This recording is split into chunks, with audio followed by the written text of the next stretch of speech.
What's up, YouTube? Welcome back to the forest. We're here again. It is so wonderful to have you aboard and that you've made it all the way to part 9. I hope you enjoyed part 8 as much as I did. We got a lot of stuff in store here with werewolf-elf relations, I'm sure. So, as always, leave a thumbs up on the stream. Leave a comment down below if you'd like. Check out all the links in the description, including my music that you can listen to on Spotify or Apple Music. Check out my merch store, too. Why not a little plug for the merch store here on episode 9? But I really appreciate all the love for this playthrough. I am enjoying it immensely, and I really look forward to doing this every single episode. So, thanks for supporting it. Tell your friends. Let's roll. Let's do it. Oh yeah, if you ever want to watch on live on Twitch, 9:30 p.m. Pacific time.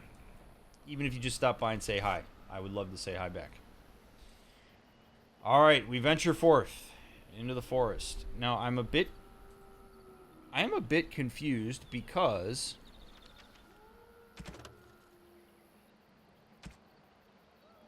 we found the acorn,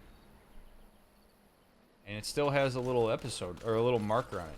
Oh, for those of you that are watching this on YouTube, also, I installed a new mod on this episode that is hopefully going to reduce the noise of combat. The game's audio levels are a little bit wonky with that, so I'm hoping that that makes things better.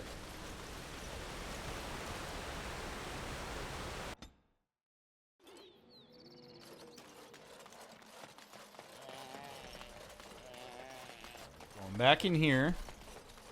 Now we have the twig that apparently is going to make the forest a little bit more palatable for us. Let's see what happens. This is freaking me out, man. Like, I really want to go check this out, but...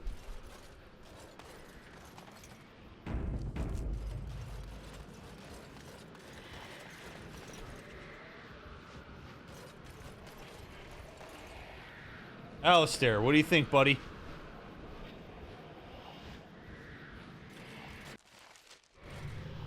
Grand Oaks branch allows you to pass the barrier. Oh!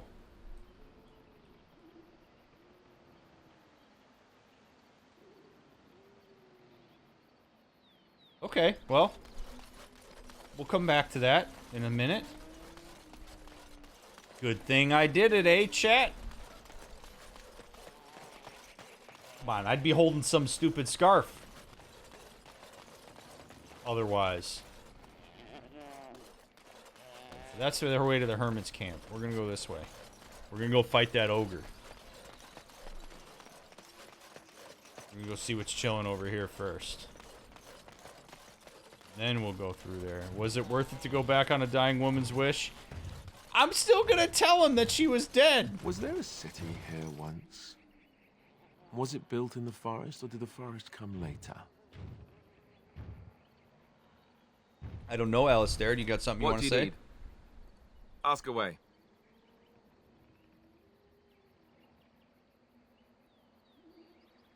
We already know all this.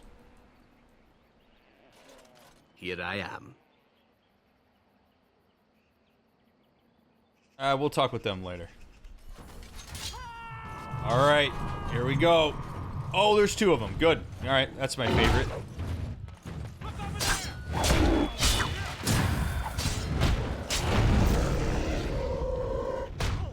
Still seems a little loud, huh? Oh! Jesus Christ. I only have 1 cultist left. This is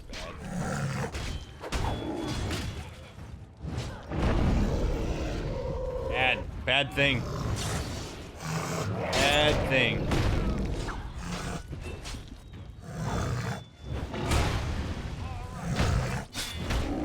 Alistair, buddy, hang in there. I'm so screwed.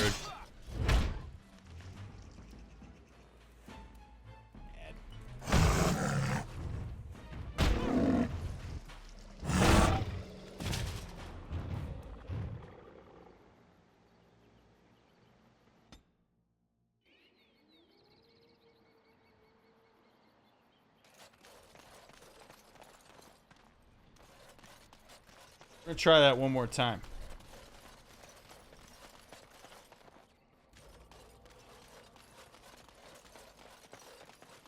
Oh, so you guys do notice a difference? It's supposed to lower it by like 16 decibels. A lot of decibels, man. Yeah, 16 decibels is what this does. Was there a city here once? Was it built in the forest, or did the forest come later? Here we go. We'll do one at a time. No, the other one noticed. Let's go. Everybody go ham. Everybody go ham. Give it everything you got. Give it everything you got. Oh my gosh. Oh, that's... Oh, shit. No, no, no, no, no, no, no, no, no, no. Drink, drink, drink. Okay. I think we will be able to do this. I hope we'll be able to do this. Would you please get on my action bar? Thank you.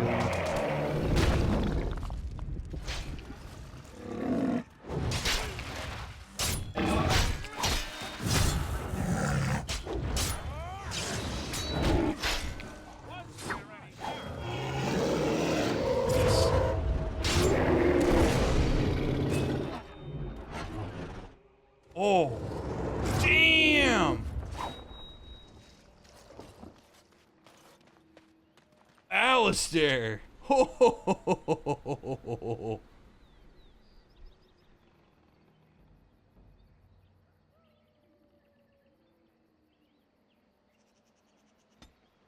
That was nutty. Wow. Alright, injury kit. I probably need to use this.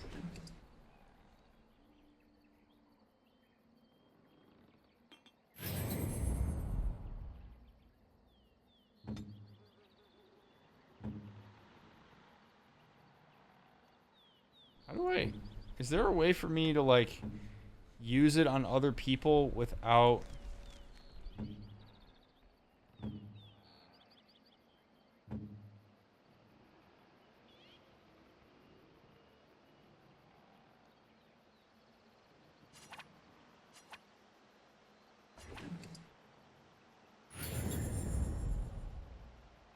Guys, Zevran's good. Alistair's only a little bit injured.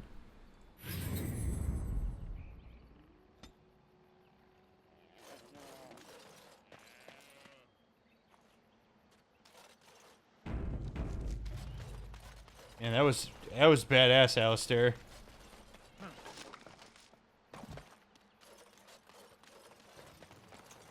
Well, this isn't fun.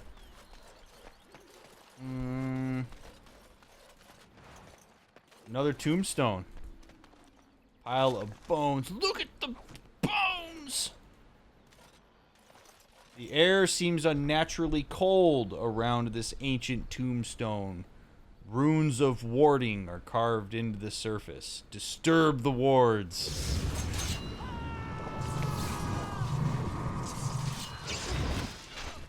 Well, I'm gonna go ahead and regret that, it seems.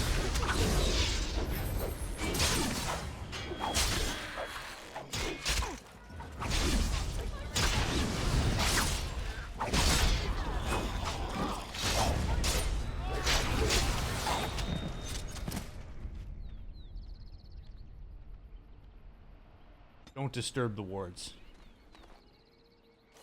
I don't... Nope. Don't do that. Don't do that. You just move right along.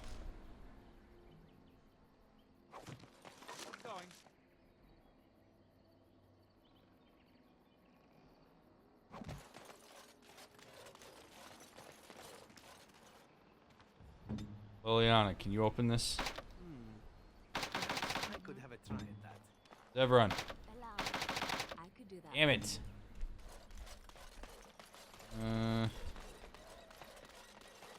Well.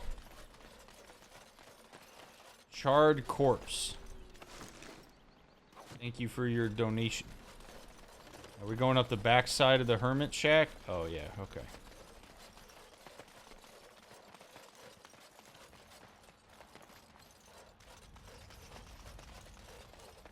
Alright, now we go to the... See, we needed to get that acorn then. You didn't stand a chance without that acorn. Some things you just don't disturb, and that ward is one of them. The Revenant was badass looking, but doesn't look badass when I'm dead. Alright, let's see what we got here. Swift Runner, what's up, man? The forest has not been vigilant enough. Still you come. You are stronger than we could have anticipated. The Dalish chose well, but you do not belong here, outsider. Leave this place. Guys, I'm willing to talk this out. I want to know why you attacked me last time. Or wait, yeah, why won't you let me try to settle this dispute? That's what I care about more. You are sent by the treacherous Dalish to kill Witherfang. I will not stand by and allow that to happen. Boy, you know what? These werewolves are a perfect example of a phenomenon that actually happens with humans a lot. Which is that people will hang their hat on an idea and just will not come off of it. You got to be really careful not to just fully 100% commit on an idea, particularly when you are presented with evidence to the contrary. These guys are dead set that because the Dalish sent me, I am 100% going to kill Witherfang. Like, they're not willing to budge on that. And what's really frustrating from my perspective as the person who's interacting with them is I'm trying to tell them, I am open to hearing what's going on for you.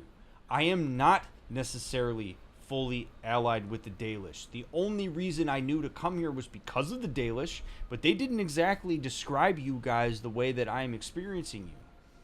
The problem for the werewolves is that because they have this idea in their head, they are interacting with me as if it is true. And that is leading to problems because it becomes self-fulfilling.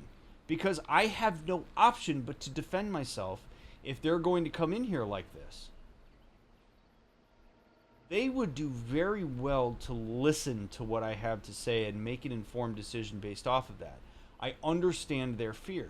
But my position here is to try to tell them, I am not here to hurt you. And even empathize with the fact that they may be afraid that I could hurt them. Like, it is on me to empathize with them.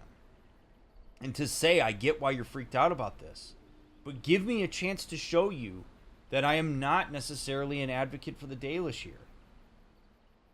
They're so hung up on their idea that they've rigidly bound themselves to that they're actually shooting themselves in the foot because I have the power to be able to fight them and kill them. I don't want to do it necessarily. They're not giving me a lot of option here. So be mindful of the way you hang your hat on a specific idea at the outset because it will shape your interactions with people and you might be off base, and if you are, it's bad for everyone. And that's what's happening here with these guys. Why do you call the Dalish treacherous? You attack them. I've already proven myself stronger than you. Why? What is Witherfang to you exactly? Is he your leader? I have no intention of harming Witherfang. I want to talk. I want to talk.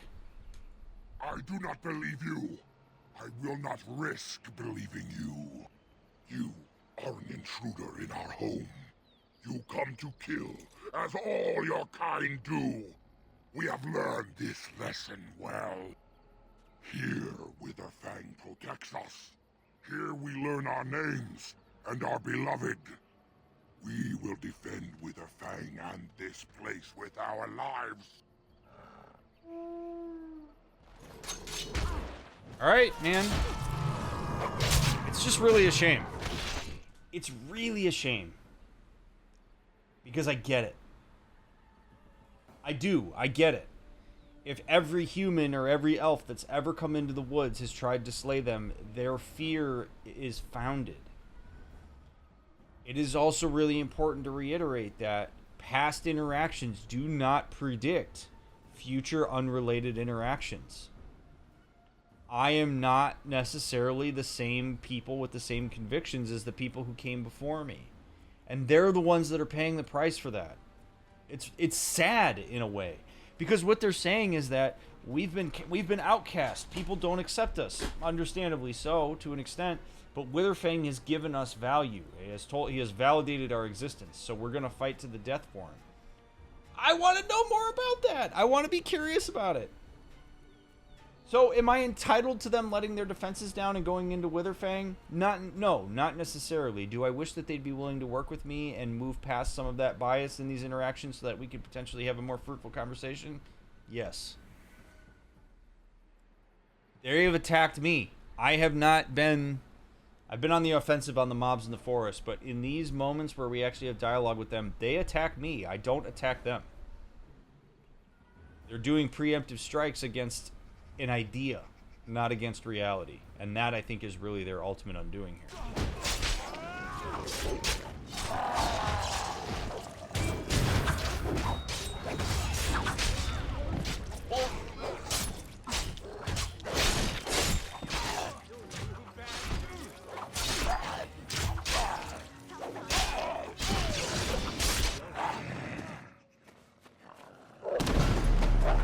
Oh, shit.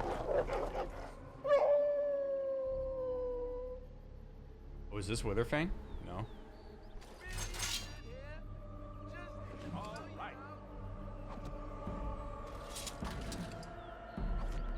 Oh, do I chase?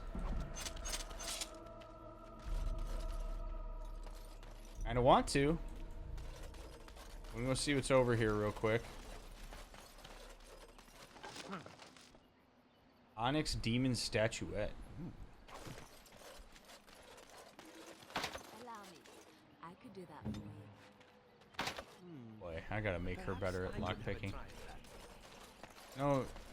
I could do that for you. We're not even gonna... I'm not even gonna try to mess with that gravestone right now. Well, okay, so I could go this way. You know what? I'm gonna go chase after him real quick.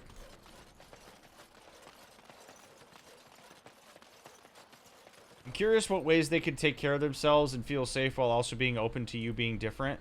They could do all sorts of stuff. They could say to me, hey, we'll stand over there, you stand over here, you put your weapon on the ground, and we will get into a disarming position, and we will talk from here. And we build some trust and we listen. I mean, that's one way to do it. They could potentially take the high ground and make sure that they have a strategic position while they facilitate a conversation with us.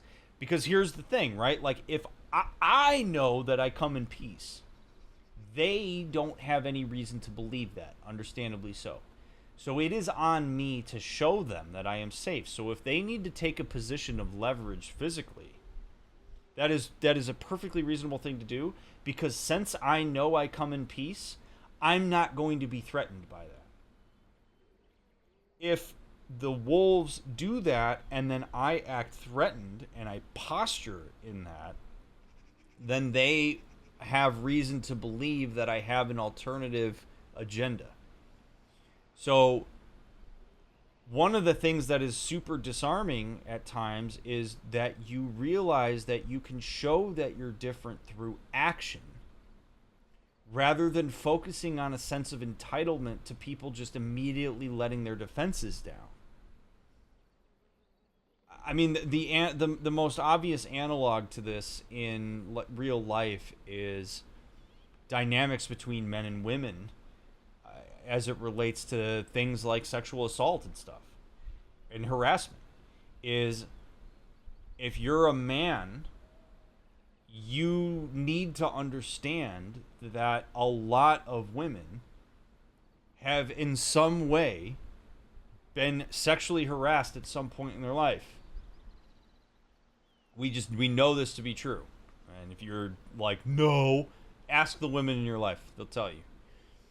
So if women need to take a position of leverage in an interaction because any man could be the next one that hurts them, given the propensity of men to do that, if you're a man that knows that you are safe and that you have no intention to sexually harass, you will understand that position and not take it personally. A man who takes that personally when a woman does that is one who is showing themselves to be a potential threat to a woman. You could apply this to a whole bunch of other circumstances.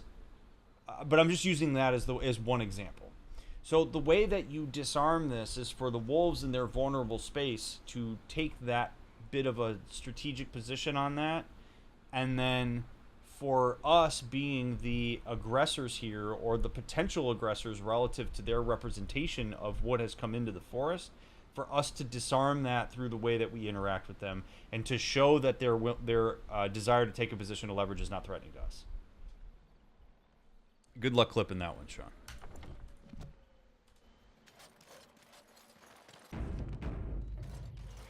Oh, I hope that makes sense.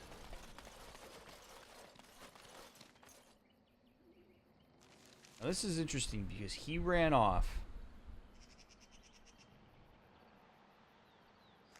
Maybe we're not meant to chase.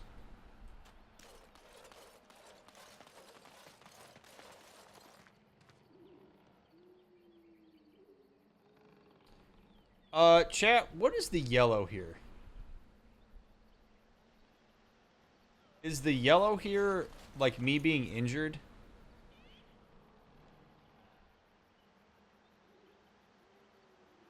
I guess I don't really fully understand my status effects. Yellow is stamina. Oh, okay. You think their curse kind of messes with their hindsight? I don't know. Good night, madame. Try it again, guys. We are invaded. Intruders have deceived their way into the forest heart. Fall back to the ruins. Protect the lady. Guys, I don't want to fight you. I don't want to fight you. I understand though. And this is why I say how important it is for me to empathize with them. Is for me to say to them, I understand why you're freaked out. The only way I'm going to prove that I'm not that is through action. Give me the chance. In whatever way you need to. Give me the chance. I will show you that I am not hostile. We're protecting the lady. That's interesting. I have no idea who that refers to. But before we go in here, we got some codex entries to read. No, we don't. Yes, we do. No, we don't. Oh, that's because of the gravestone or whatever that I tried to open that unlocked a bunch of codex entries. Well, this place is cool. Yes.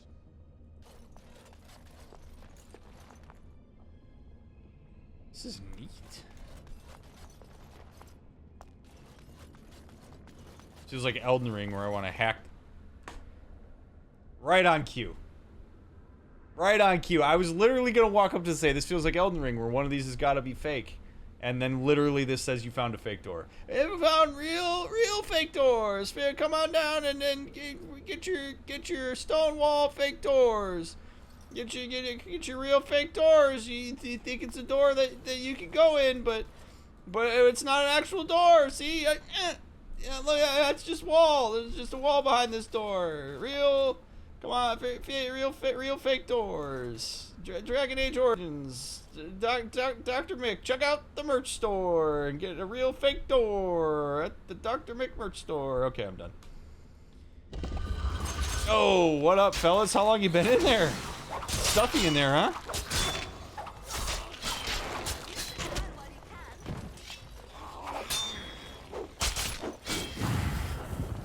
I mean, I personally would be happy that I was free, but if you guys want to attack the guys who set you free, by all means. And it's locked. Are you kidding me? Oh, look, that door opened too. What's up, stumbling skeleton?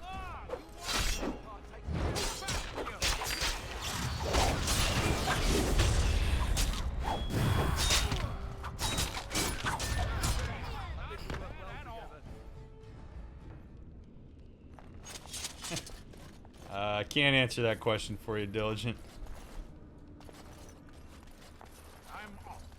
That is not my place. What is it? Perhaps I could have a try. What is with these inefficiencies? Ugh. God, all this loot that I just can't get.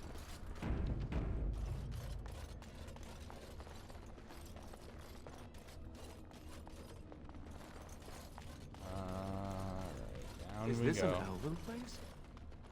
Did the elves live underground, just like the dwarves? I love your out loud musings, Alistair. Keep it going. You add intrigue to us. Chainmail gloves, no use to me. What up? You would also think that the werewolves... You would also think that the werewolves would be a little more willing to talk, given the fact that I literally outpower them at every stage. Like, that's the other thing. Is okay, cool, you want to fight me up front, go for it, but at this point, why not take a flyer on the fact that I keep telling you I don't want to fight you? Like, I'm decimating your numbers unnecessarily.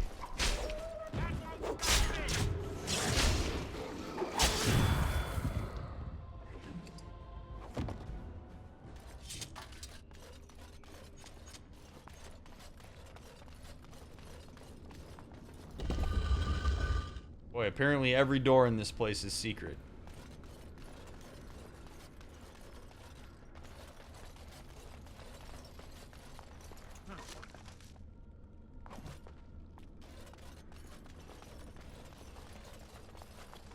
Like, what's even the point? If you're gonna make your secret doors that obvious, why even have them?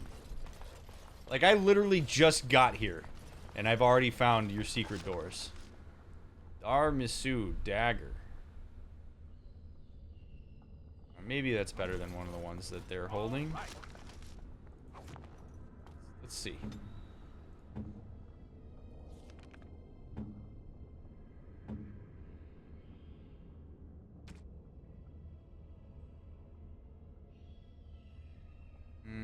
Oh, she already has a DrMick. But this one's better, so let's go ahead and give her that.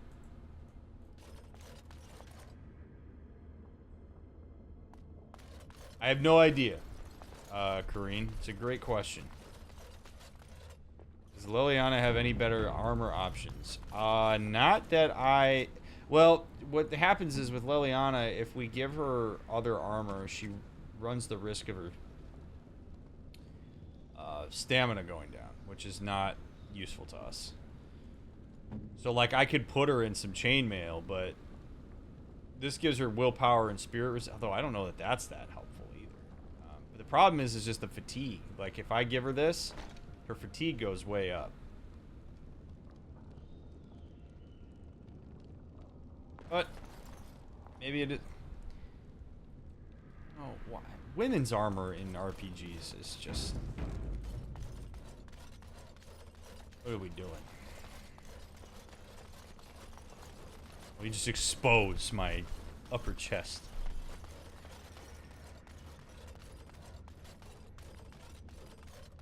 This is a really neat dungeon. Lair of the Werewolves. Can't unlock. Okie dokie.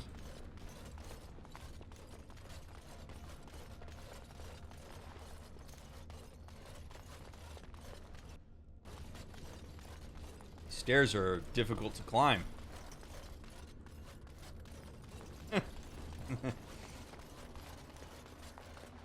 What a beautiful... God, what a beautiful area. This is so awesome. Alright, let's go through here then. Oy vey.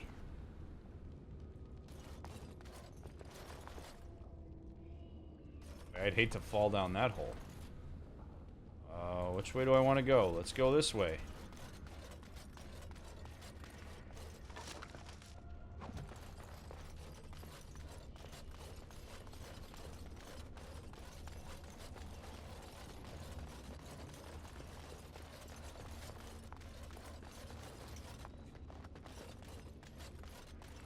That right there is one of the reasons that stairs are typically coded as ramps in most games, right? Oh, spider alert for anybody who's skittish on spiders.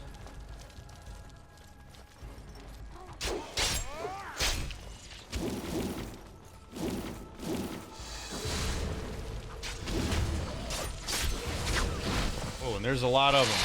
Okie dokie. Oh my god, there's a lot of them. Oh my god. Holy shit.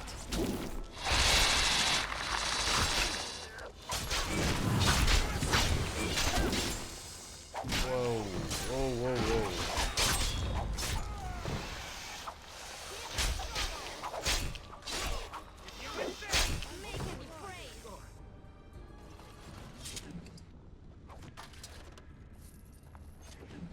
appreciate how since 2009, games have created arachnophobia controls. Like, I don't personally struggle with arachnophobia, but I know a lot of people who do, and it can actually, like, really ruin a game experience for people, so. Oof.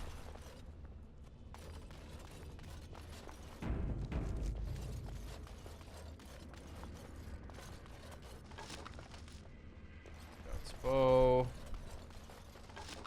Horns. I'll take that because I already have some. Look at, like, cocoon. Oh, this is bad. Oh, no, it's not. Deep mushroom. Okay. There's just a nice coin in the cocoon. All fruit. Look, another chest none of us can open.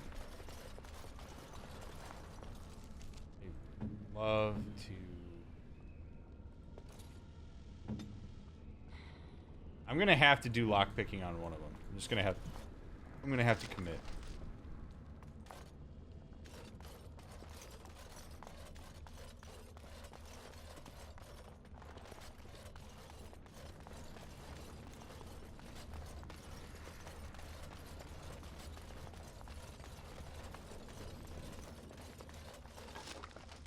Dalish gloves. I've been giving the Dalish stuff to Zevron, I think, haven't I? Yeah, he's already got some Dalish gloves. Liliana could probably use some Dalish gloves. Hell yeah.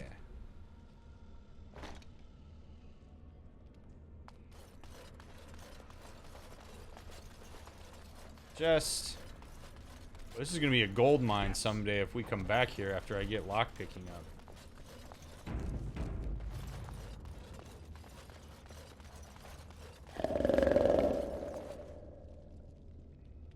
You guys forget to eat again? The hell was that? I have a bad feeling about this passageway. Why don't we turn back? No! Not at this point. We're not gonna turn around.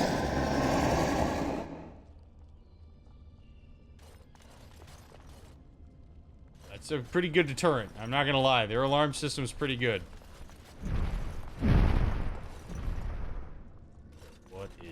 Oh my god, what is going on here? Maybe that's the smartest thing Liliana's ever said to us. Trap triggered. Oh no. Look at the floor, Ryan. Look where you're going.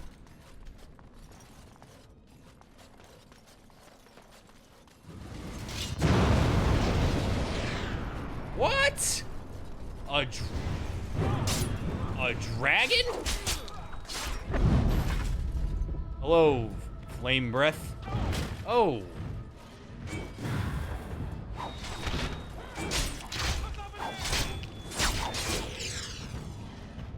Aggro. Attack me. Attack me. Okay. Alistair just got wrecked. I'm about to get wrecked. I'm in big trouble. Drink.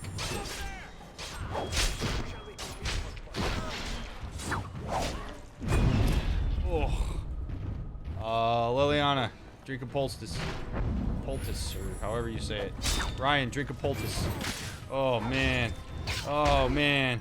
How does anybody play this game on hard? I truly do not know.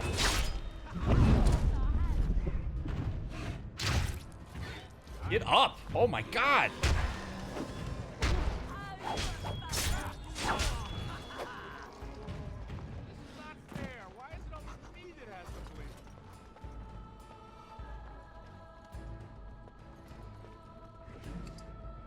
Potent lyrium potion. Wow. Is that all my blood? Alistair, get up. Maybe?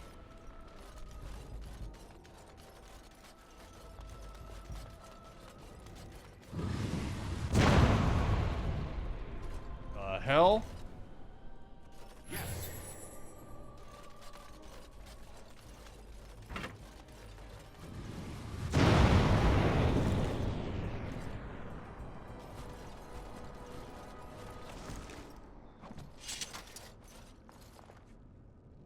Wasted a poultice there, but whatever. Okay.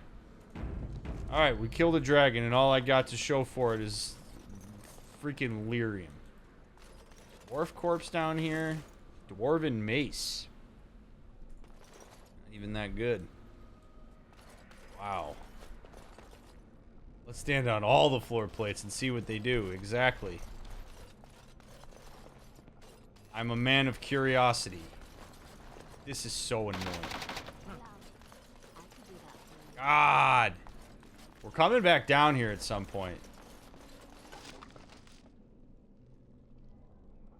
Hello there. The Dragon Horde.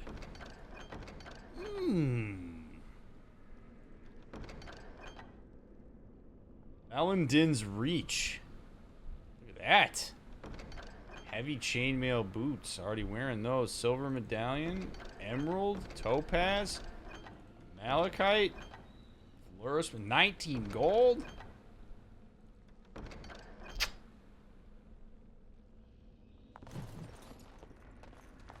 Yes, give me that codex entry. Falon Din, friend of the dead, the guide. O Falon Din, Lathanavir, friend of the dead, guide my feet, calm my soul, lead me to my rest. In ancient times, the people were ageless and eternal, and instead of dying, would enter Euthenera, the long sleep, and walk the shifting paths beyond the veil with Falon Din and his brother Dirthaman. Those elders would learn the secrets of dreams, and some returned to the people with newfound knowledge. But we quickened and became mortal. Those of the people who passed walked with Falon Din into the beyond and never returned. If they took counsel with the Dirthaman on their passage, his wisdom was lost, for it went with them into the beyond. Also, and never came to the people. Then Fenharel caused the gods to be shut away from us, and those who passed no longer had Falon Din to guide them. And so we learned to lay our loved ones to rest with an oaken staff to keep them from faltering along the paths, and a cedar branch to scatter the ravens named Fear and Deceit, who were once servants of Dirthaman, now without a master. As told by Gisharel, keeper of the Ralafarin clan of the Dalish Elves. Skeleton. The demons of the Fade are jealous of the living beings they sense from across the veil. They constantly push against the boundaries of the Fade, and when they finally cross over, they attempt to possess the first living creature they see. They are unable, however, to distinguish that which was once living from that which still is, in fact, a corpse, provides an even more tempting target to a weaker demon, as it has no will with which to resist the possession. The demon cannot rationalize why this is so. It only sees a target and grasps at the opportunity. A skeleton is exactly that, a corpse animated by a possessing demon.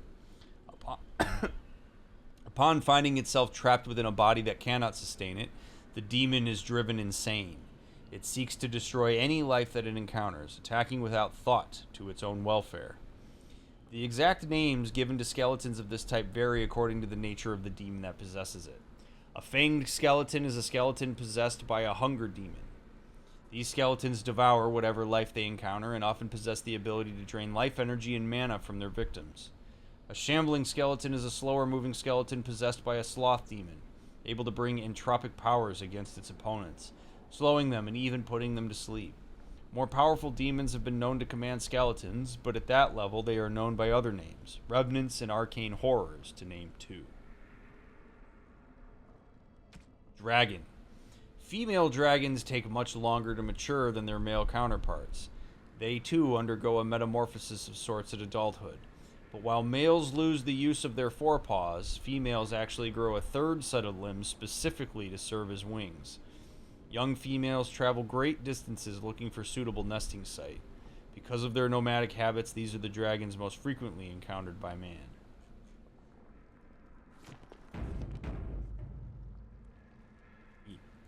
Well, I like that there's like actual dragon treasure. That's badass. Gather your party and venture forth. Let's do it. The Lower Ruins. What is this? Is that a ghost? I thought we were looking for werewolves. This is nutty.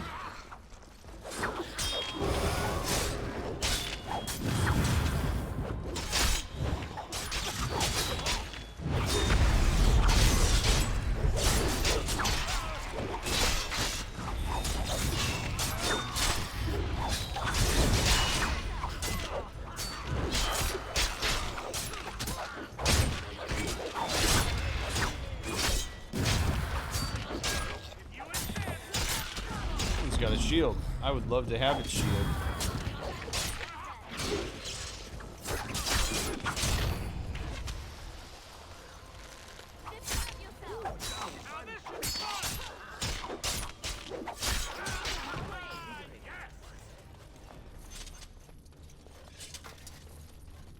Well, these are some rich skeletons. Yes.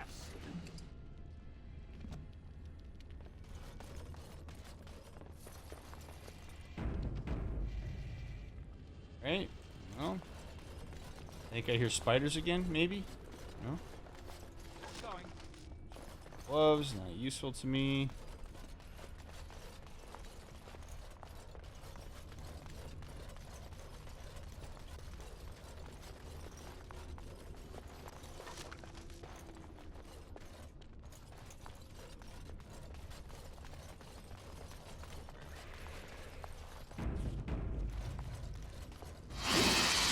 Spiders. Spider alert.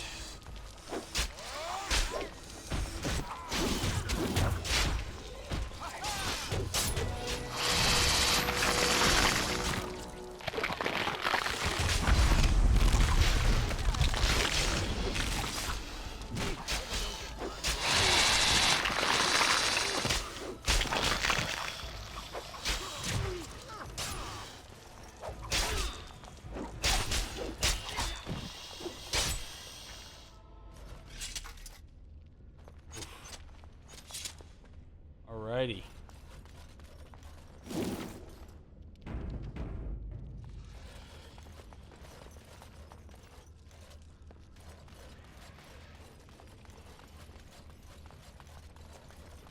And walking through cobwebs is like the worst thing ever. Walking into those spider webs would be so gross. What is going on here? Ghostly boy.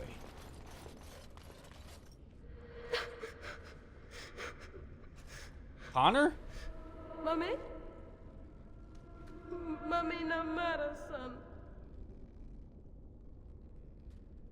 Can you hear me? What are you doing here? Mummy! Mummy! Mummy!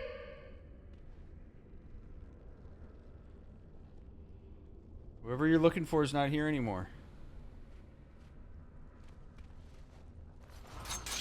Oh, good.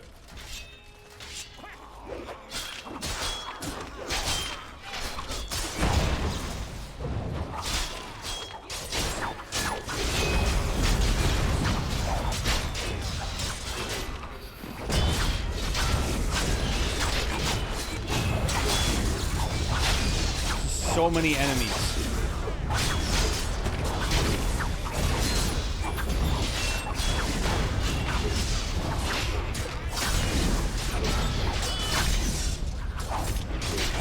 Alistair down.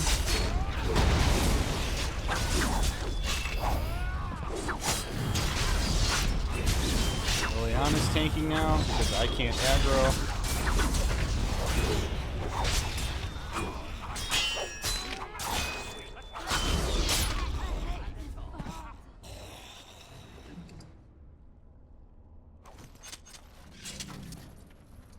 Get up, Alistair.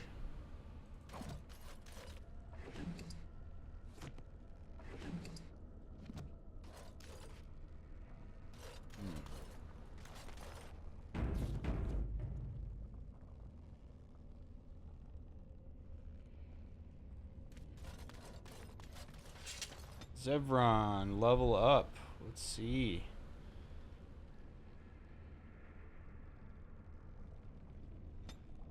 Lock picking. Do I want to make him the lock picker?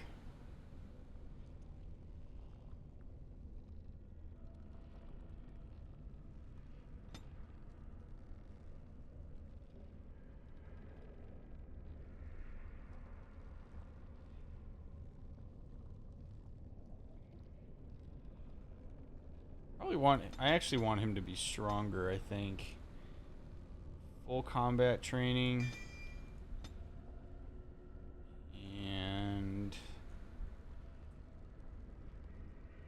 deft hands. Oh, here we go. We'll give Zevran the lock picking. I'm okay with that.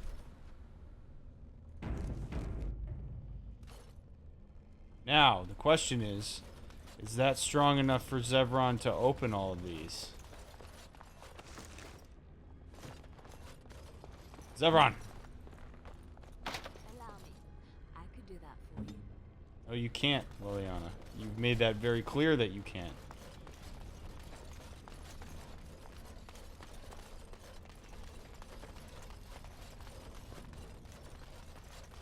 Sarcophagus. Fancy scroll. Tablet. Carved elven tablet. 4 panels reproduced here appear to be part of a much larger mural. The topmost panel shows a jug overflowing with water standing on an altar. 3 elves in robes are positioned around the altar while a crowd of elves in warlike regalia stands just slightly apart from them. Just below is a depiction of all the elves, those in robes and those in armor, prostrating themselves before the altar with worshipful expressions. Third from the top is a carving which shows one of 3 robed figures, a woman with an elaborate tattoo on her face, drinking from the jug on the altar while the other elves watch. The bottom image shows the tattooed woman standing waist deep in a pool of water.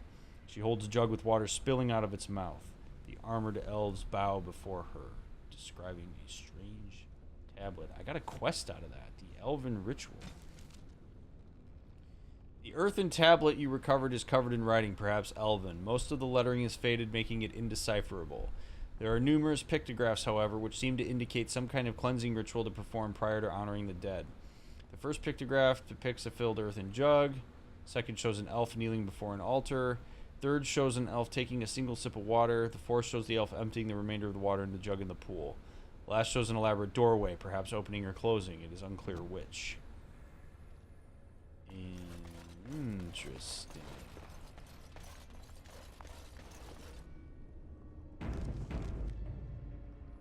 That'll be a cool thing that we do here in a little bit. Now we go through the door. Climb the rubble.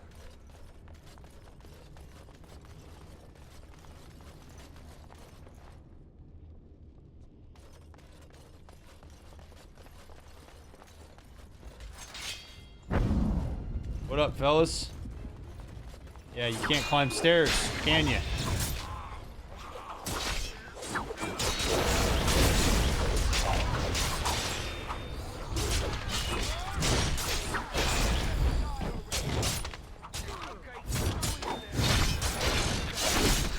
Yeah.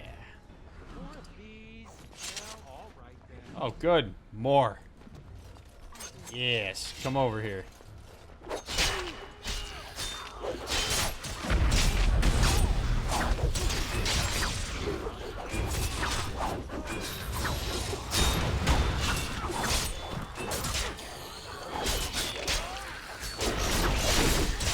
Jeez.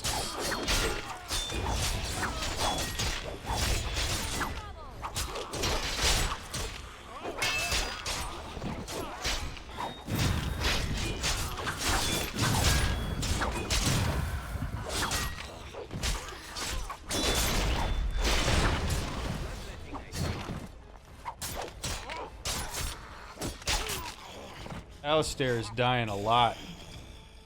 Great sword, no. Smallest shield, no. Boy, we sure ain't getting much loot off of all of this. That's for sure. No. Here I am. Yes, here you are indeed. Now's not the time, buddy.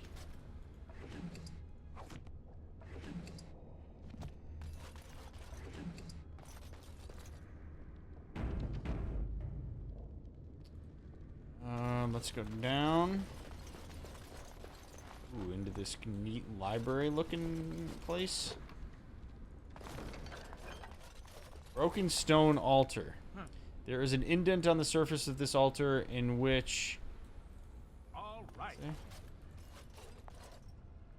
in which something might be placed.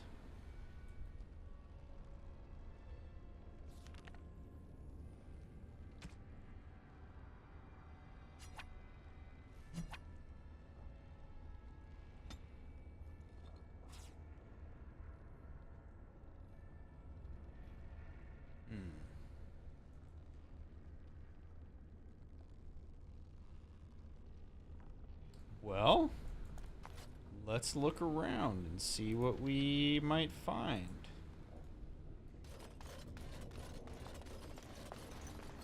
We could place upon the stone altar.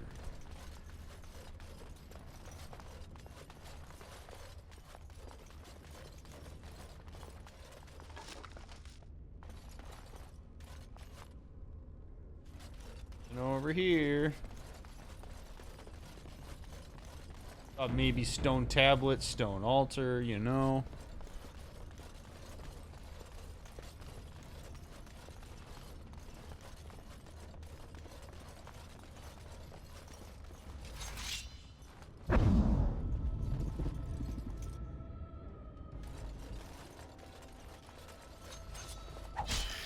What up, homies?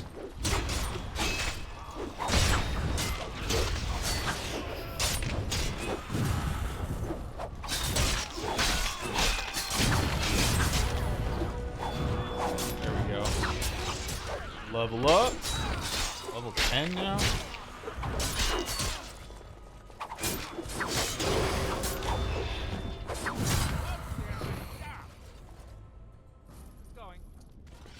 Stuff.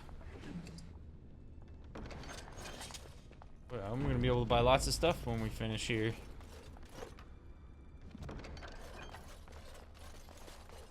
I'm gonna get my mama something real nice. Actually, I can't do that.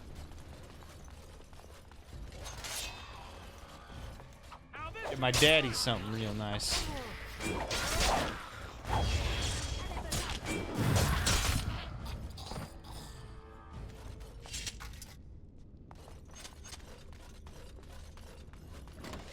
Oh! On second thought. No. Okay. Well, okay. Well. Yeah, sure. Okay.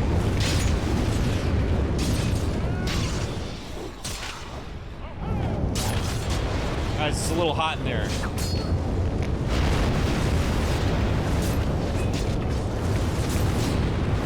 Stop, drop, and roll.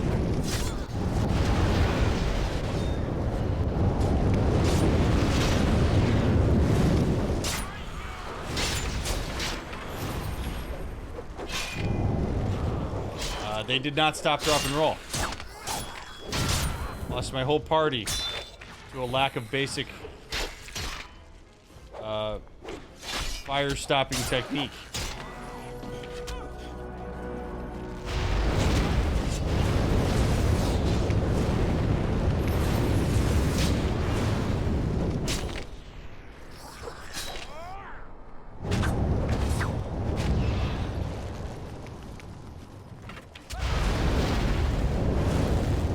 Buttons are not even immediately obvious.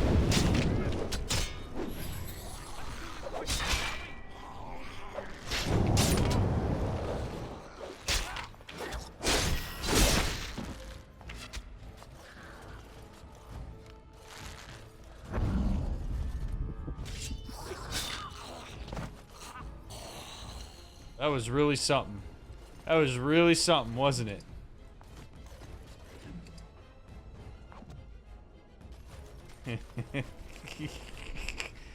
I'm gonna need everybody to stay put. Nope. Oh. Okay, guys, come on.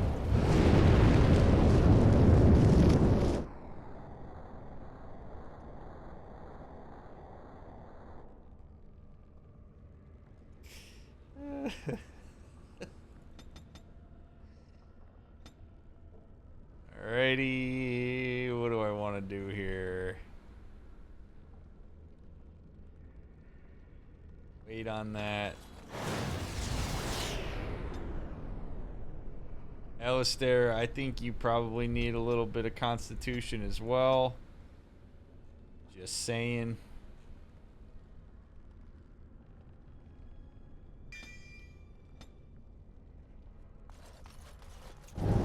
I don't even know what I can do in this room. This room is scary, man. It's terrifying.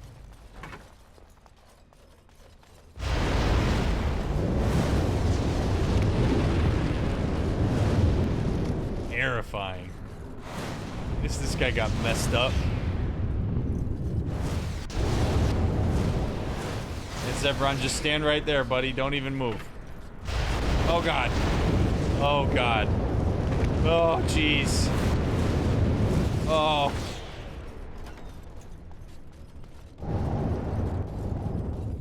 Okay, made it through. This is a damn labyrinth, man. Oh, and I don't even get a map of this place? Metal door. I didn't even... Okay, hold on. We gotta go back here for a second. I don't want to go back here. Alright, you guys... You stay put. Stay right here.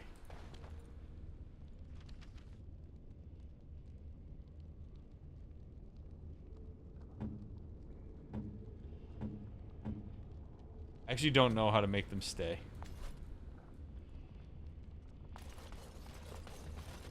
So alas, we do this again.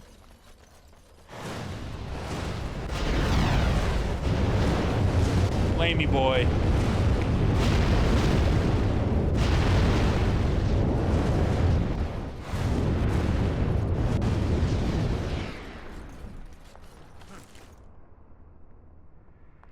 I'm gonna call that room Tim. Some call that room Tim? Because that's what it sounds. Sounds like Tim's in there.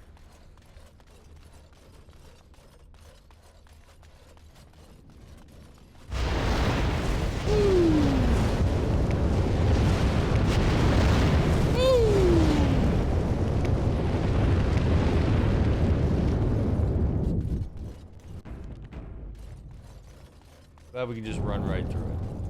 It's maybe not as scary as I thought it was going to be when we're out of combat. Alright, here we go. Big the metal door.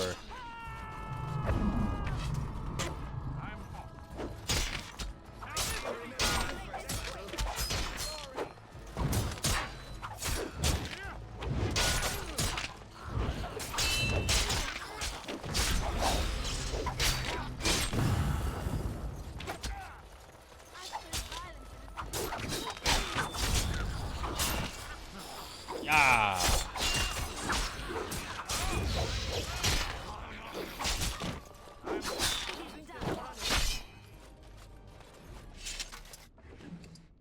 Solid.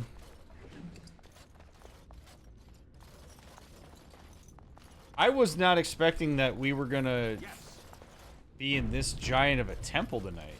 Like, I thought we were gonna just like talk to the werewolves and get out. But this is elaborate, man. All this cool shit on this table.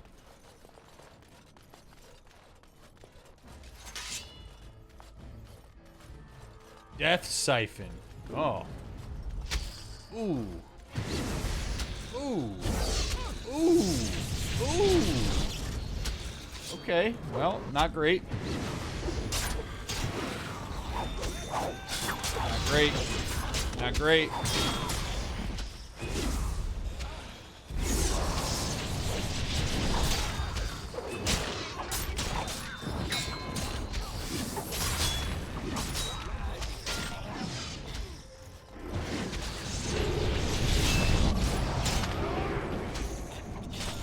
How are you guys climbing up there? How are you up in there?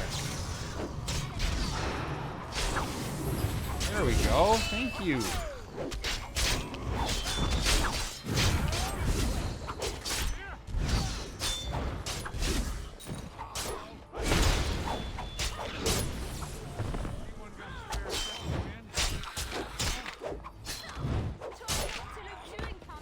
Oh boy, frame rate. Frame rate.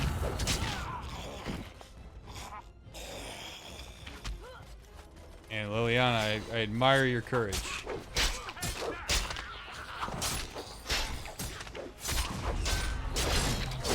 Yeah, let's go. Let's knock them all out.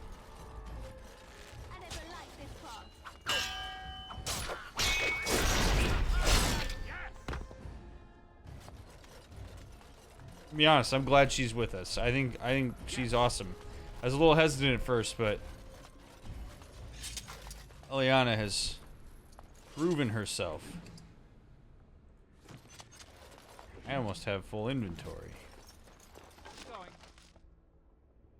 Ashen gloves, metal kite shield, not better than what I have. Ruby, topaz, garnet, I have all these already.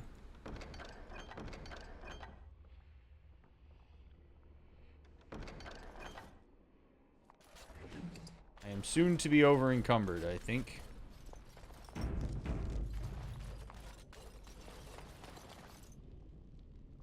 Inventory overload. Yeah.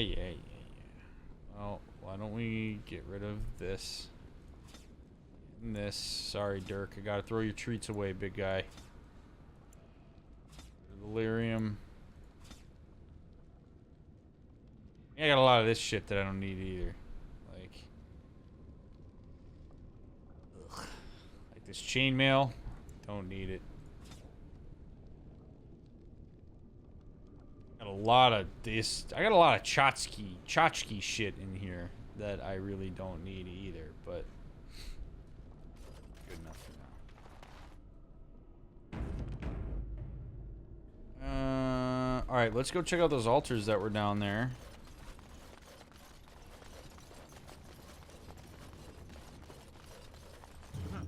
Small metal round shield. That sucks. Grave Robin.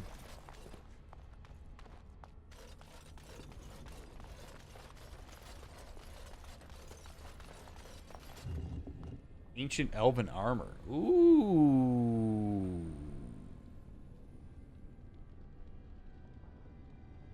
A lot less fatigue. I'm actually interested in potentially wearing this. Before the fall of Arlathan, even before Arlathan itself, the civilization of the elves stretched across all of Thedas like a great indolent cat. This armor was made for temple guards in a time when the creator still spoke to the elves. The techniques of its forging, even the name of the metal it's forged from, have long since faded from memory. Yeah, well, I'm about to wear that shit. Oh, yeah. Oh, yeah. Hey, Alistair. Buddy, you want some heavy chainmail? Yeah, you do.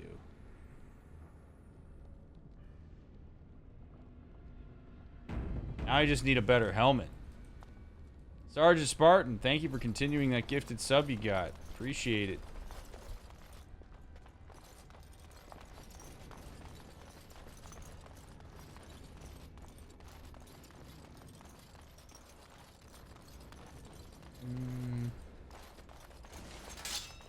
Alright, first battle in my new snazzy armor. You guys are about to get wrecked.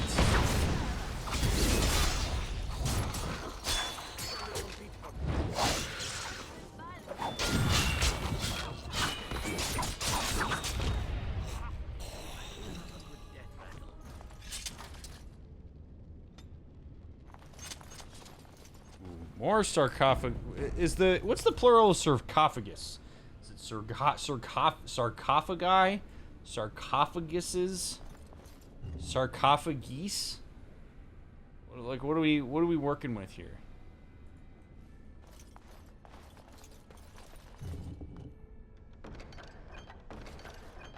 Sarcophagi?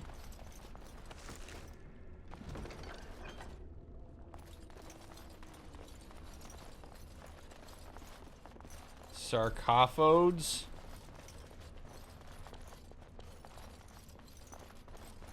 Walk in that water. Lair of the werewolves. Area transition. Wait a minute. What?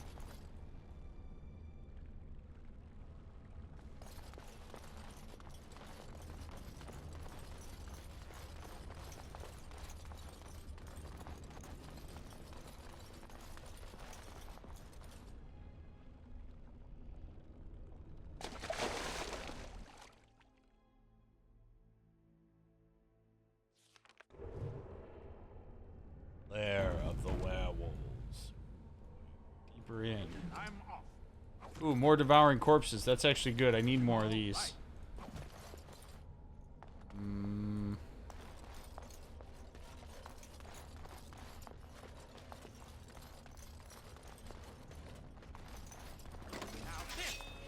Oh, what's up, guys? Long time no see.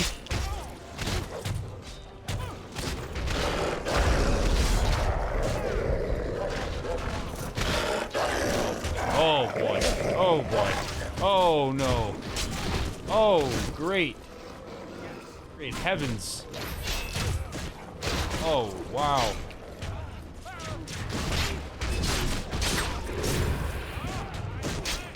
Bad thing. Alistair, buddy. Drink up. Drink up. Oh, boy.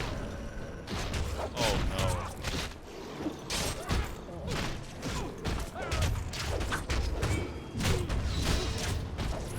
We're gonna drink up. We're gonna do our best here. That's all you can do. Use potions.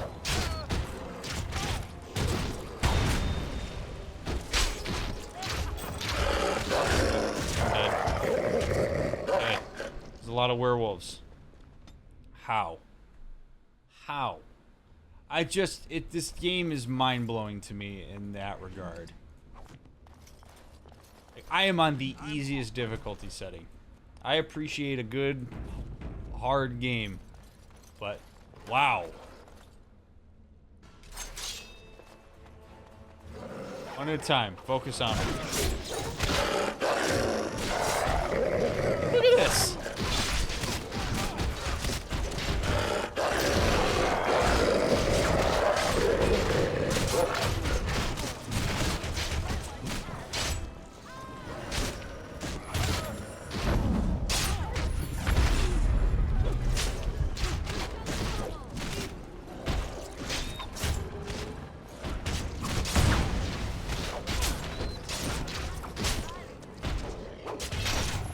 It's outrageous. I mean, I do always forget that I can pause, which is a thing. So I do need to get better about doing that.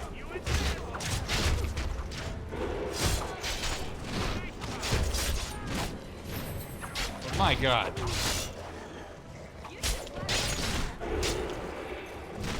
They disappear? Okay.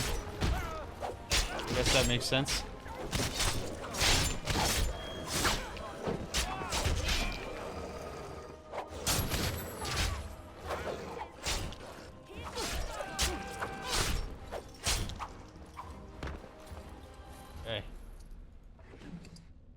Okay.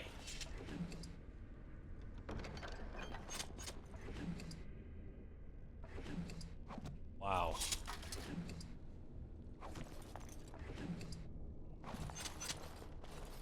All right, we got through it. Holy hell, man. But yeah, pausing makes a difference to an extent.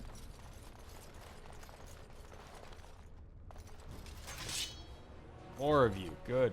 Yes.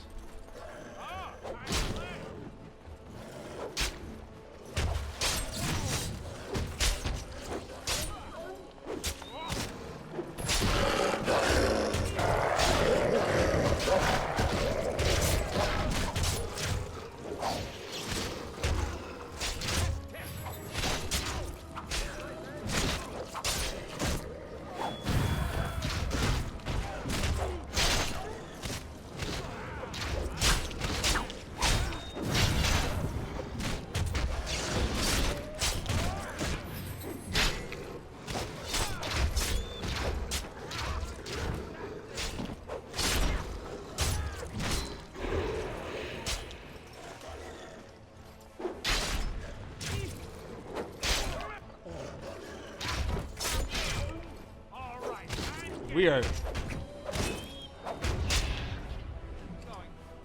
I really wish these guys would give up. I wish they would look at this and be like, yeah, we can't beat these guys. Because I really do feel bad about killing them. Like, these guys are just struggling. They hate being werewolves, I'm sure. As they said themselves, they don't get much validation. Understandably so, because they're not really willing to work with you, but...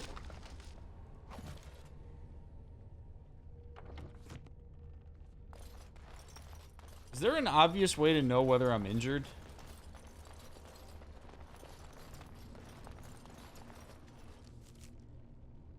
Broken bone. Oh, yeah, here we go. Broken bone.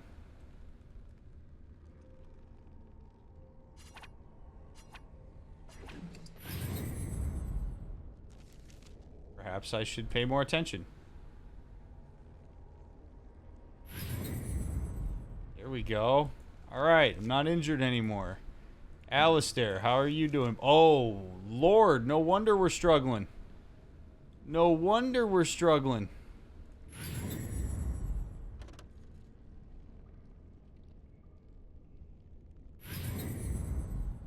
I didn't know that's what all this was. Now we know. Alistair has every possible affliction that the man could possibly have. Wow. Dude. My party is messed up. I haven't been paying attention at all. Very well.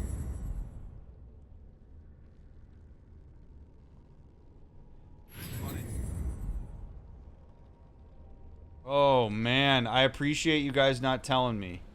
I really do. Wowzers, man. Alright, Alistair's good. I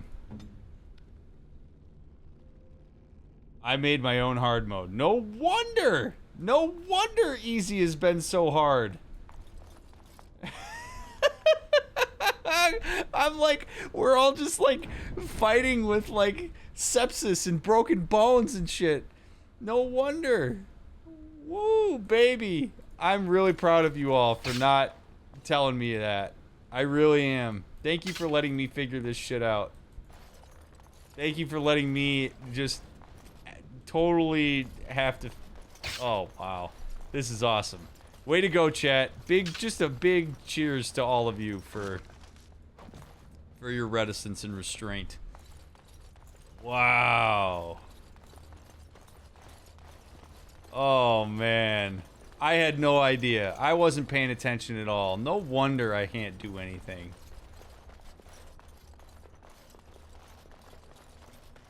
Watch, I'm about to just absolutely own the shit out of these guys now, aren't I? Darkspawn mace. Ooh, I'll take that just to have it. That was crazy. Alistair was so messed up.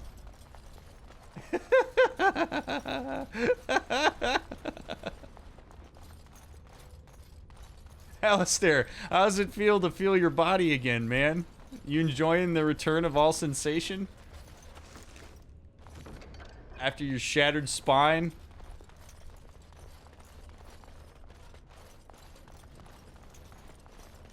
His head crushed in and his heart cut out and his liver removed and his bowels unplugged and his nostrils ripped and his bottom burnt off and his penis literally fits there.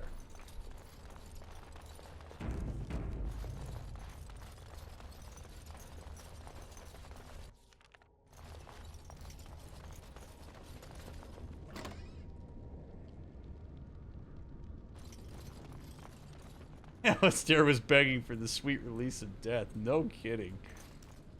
Stop! Brothers and sisters, be at ease.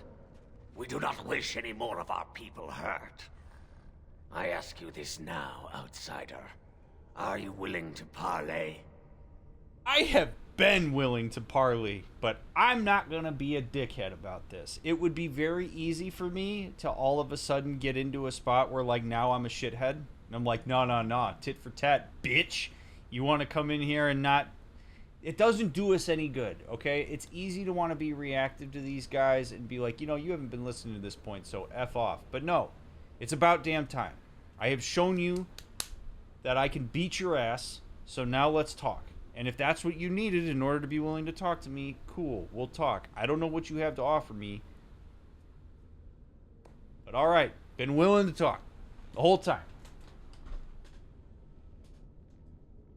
I mean, have you not seen how injured we've been and how weary of travelers we are?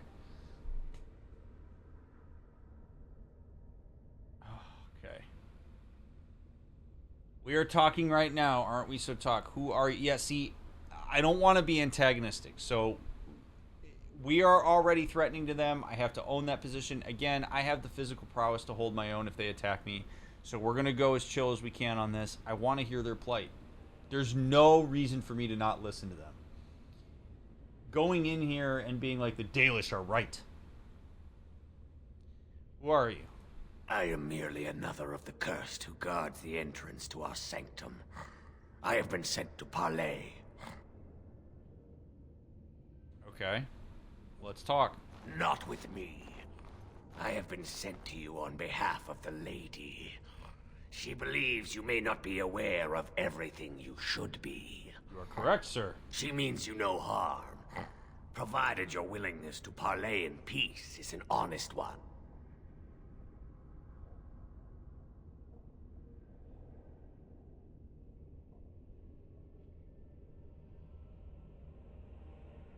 If you were willing to talk, why didn't you earlier? I think that's a fair question. Like, if you've been willing to talk, why have you been coming at me with, like, shitloads of waves of enemies here? It's been very frustrating. Swiftrunner did not think it would matter. The lady disagrees. And since you have forced your way this far, we must acquiesce to her wishes. Fair. Okay. Cool. Then take me to her. Follow me. But I warn you, if you break your promise and harm her, I will come back from the Fade itself to see you pay. Don't have any reason to do that, man. I really don't. So this is what I was talking about. This is exactly what I was talking about earlier. We have to show that we're not threatening. It is on us.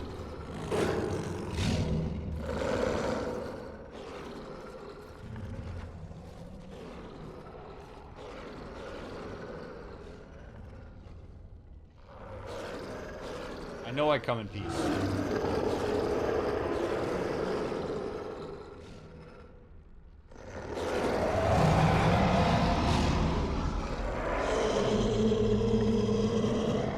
Oh, she's a demon. Oh.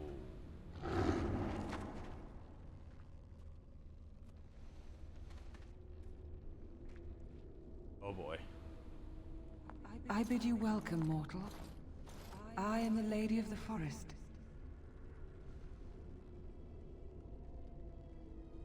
She looks a lot like the demon we fought earlier in Old Connor.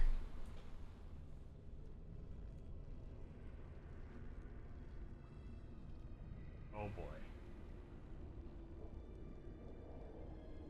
I'm glad we have... So again, I have to prove that I am disarming. Now, maybe she's a demon, maybe she's the Lady of the Forest. We're going to tread lightly here. We're going to be very careful here. Thank you. I'm glad we have this chance to talk. Do not listen to him, lady. He will betray you. We must attack him now. Hush, Swiftrunner. Your urge for battle has only seen the death of the very ones you've been trying to save. Is that what you want? No, my lady. Anything but that. And the time has come to speak with this outsider, to set our rage aside. I apologize on Swiftrunner's behalf. He struggles with his nature. I like this lady. She has echoed my sentiments all along, Swiftrunner. This is why we need more women in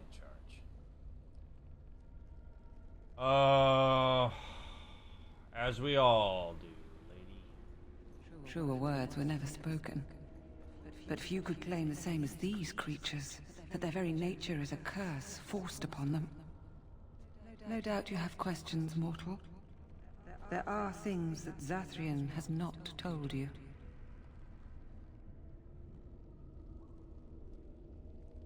How do you know what he has or hasn't told me?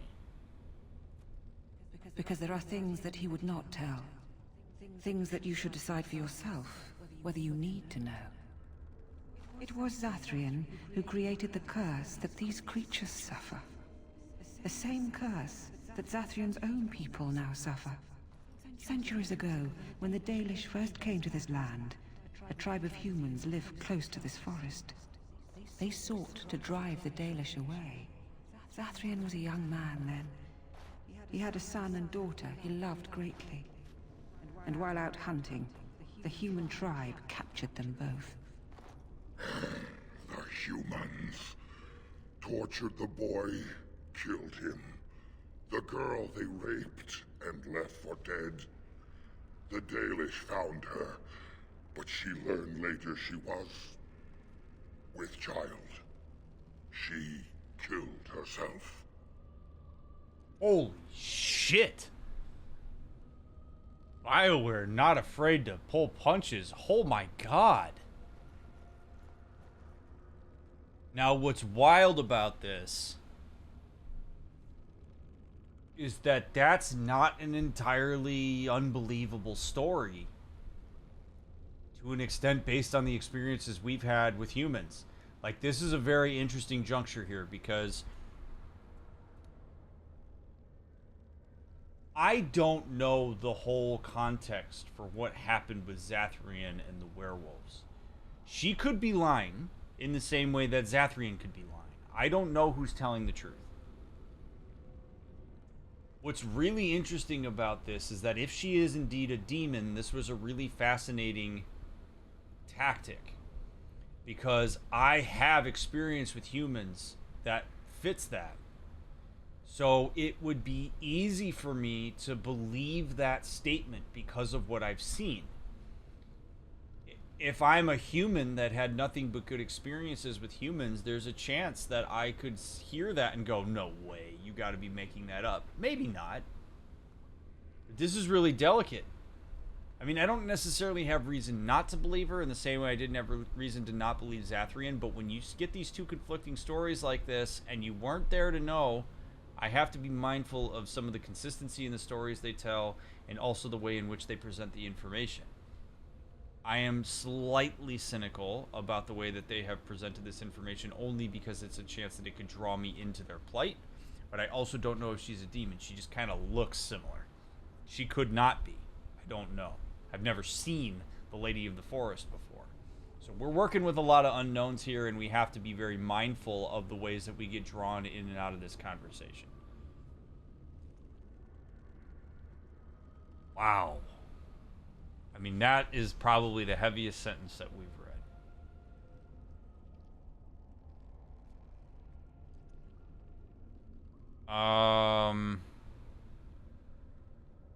Boy, so Zathrian cursed them, I take it? That would make sense to me.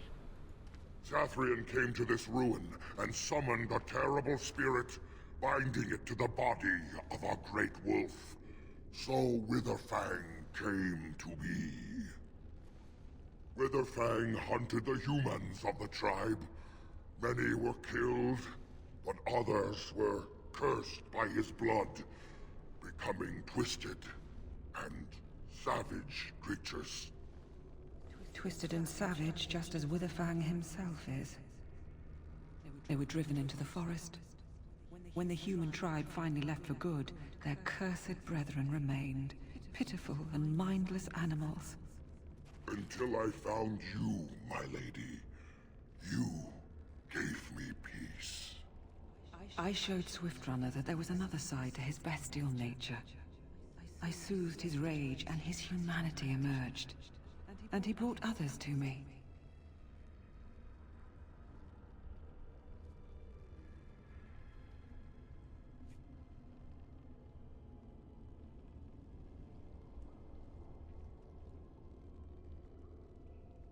So if we're to believe what she's saying, Zathrian got mad, came to the forest, turned on a curse that would go and take out the humans. The remaining humans that were left were werewolves, went into the forest, were totally lost in fear. See, you know, man, this, oh God.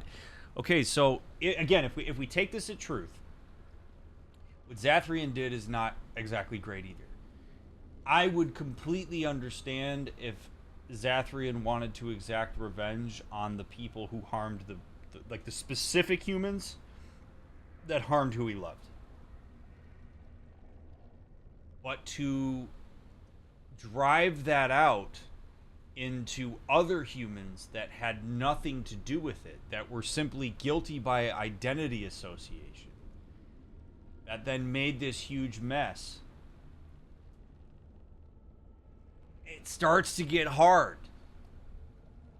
It's sort of like the best analog that I could come up with this would be like if you were sitting in a courtroom, like if Zathrian was sitting in a courtroom and the human assailants were in the courtroom and Zathrian brought a gun to the courtroom to shoot the defendant, but instead of just shooting the defendant, he shoots up the entire courthouse. Like, that's essentially what he's done here, if we're to believe this. And so that's not great, because then now these werewolves who are like filled with this rage and don't know what's happening to them, they have to band together. I mean, they're not going to survive, and at the end of the day, everybody's trying to survive for Eldon. And then they create a mess. Well, remember, what Zathrian is saying is that he's sending hunters into the woods after the werewolves. So again, it makes sense why the werewolves are really hesitant about anybody, because their entire existence is founded upon somebody creating this out of them. Like, they of course they would hate Zathrian for this, because they're sitting here going like, we weren't involved in that. And this has been passed down via generations at this point, because remember, Zathrian's immortal, so he's been here for a very long time. Just, you know, kind of putting the pieces together here, trying to make sense of this, because this is very interesting. But she could be a demon. She could be telling us exactly what we want to hear. It's very true. It's very true.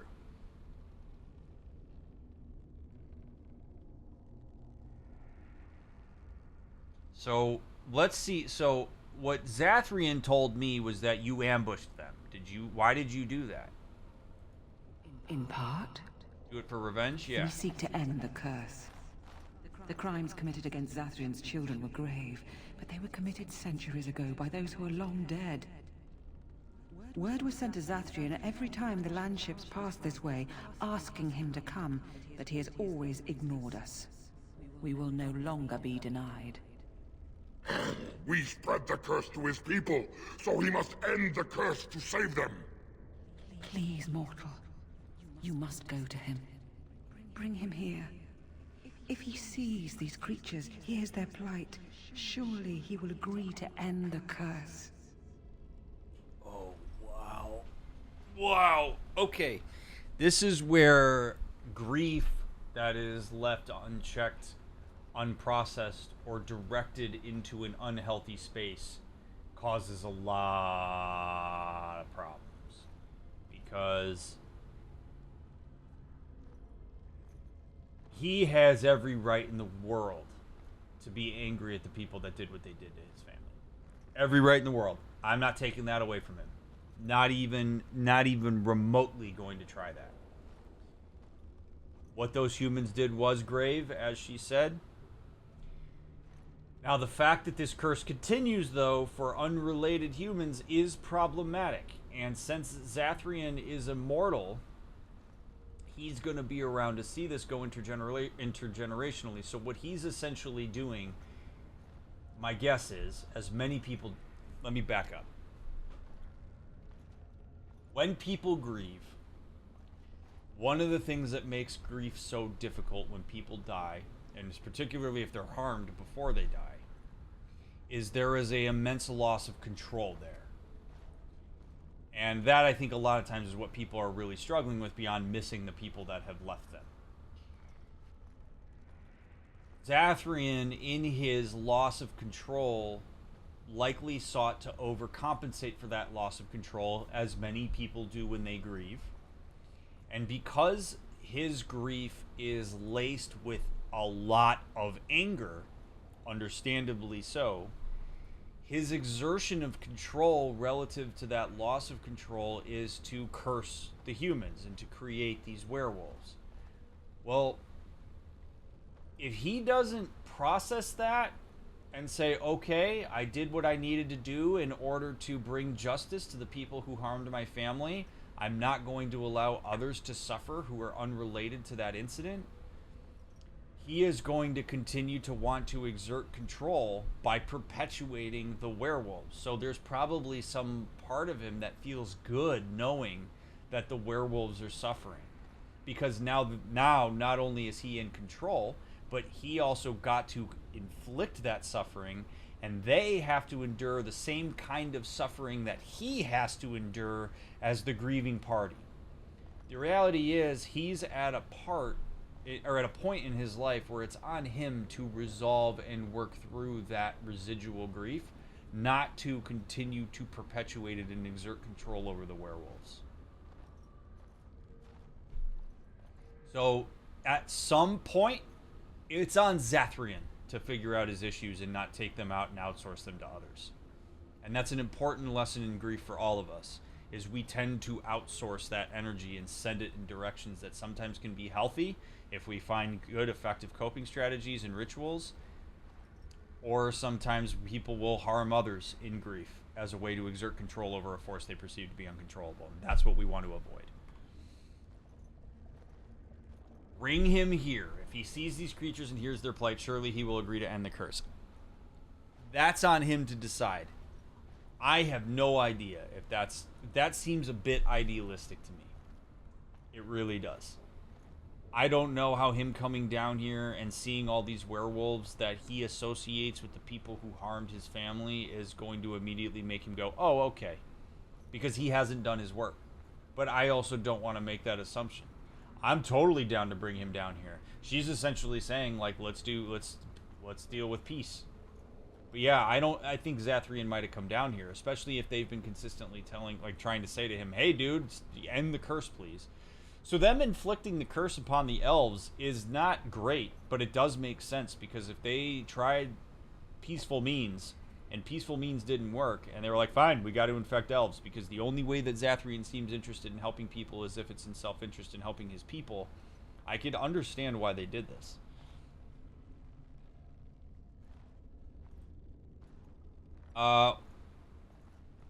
Yeah, why would he agree to come here alone? I don't really understand that logic. If Zathrian comes, I shall summon Witherfang. I possess that power. I also have the power to ensure Witherfang is never found. Tell Zathrian this. If he does not come, if he does not break the curse, he will never find Witherfang, and he will never cure his people. A lot of leverage there. A lot. That's a lot of leverage. Okay.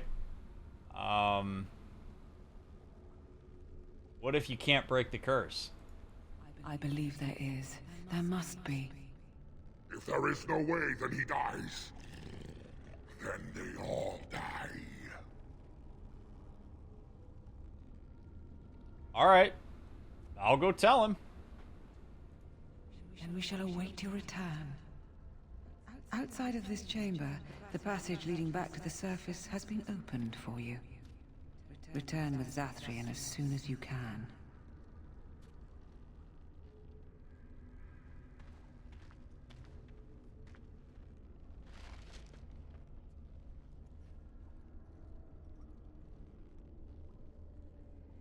Oh boy.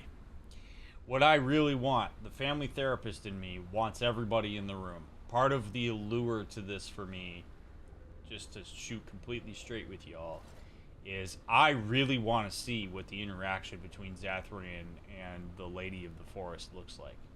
Now, the thing that I would probably want to say to all of these guys, especially Swiftrunner, is if I bring his ass down here, you better, if you can't control your anger, if you can't hold it in and you're going to pounce on this guy, get the hell out of the room. I actually might have even said to her, if I could, I don't want Swiftrunner here when I bring him in. I don't want any of the werewolves that are in here that can't control their anger to be in this room. So I want, you don't do that, I don't bring him in. Like, I have a bit of leverage here because there's a reason also that she hasn't gone up there to talk to him. Right? She's asking him to come down into this territory. I don't know to what extent she's able to go up there and talk with him, or to what extent it's dangerous for him. Like, I have the ultimate leverage by being the triangulated party here. But yeah, I don't like the idea of Zathrian coming down here and being surrounded by werewolves like I am. Don't mind me stealing some stuff. Studded helmet with 3 physical resistance. I actually might... That might be better for me to wear than what I currently got.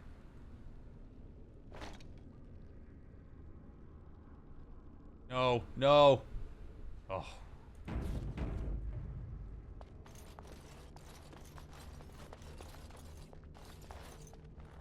But we do have to remember, right, in the lore, we know that werewolves started because of demons. So we could be playing with fire here.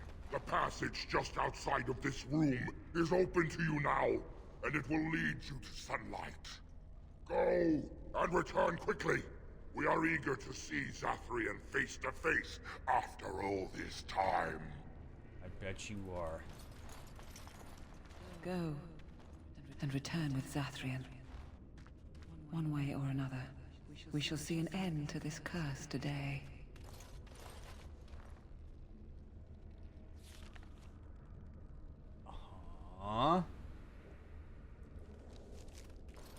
Just gonna go check out some of these other rooms real quick, if you don't mind.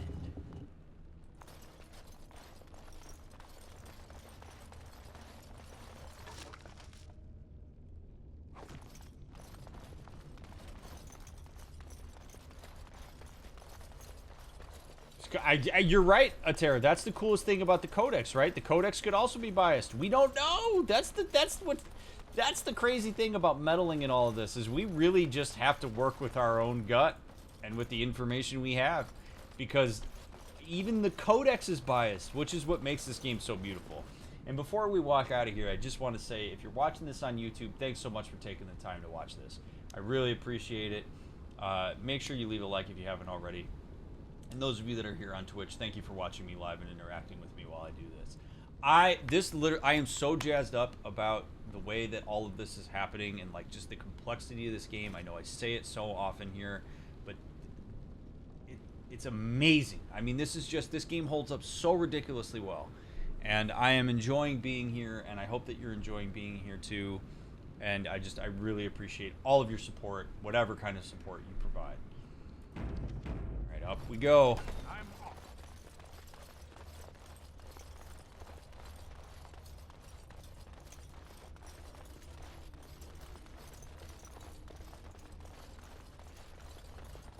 Treasure pile. All there are fire arrows. Oh. Because I don't want to. Morrigan is not very good for diplomacy, Arvin. So I removed Morrigan because she tends to cause more problems than... Well, look who's already here, chat.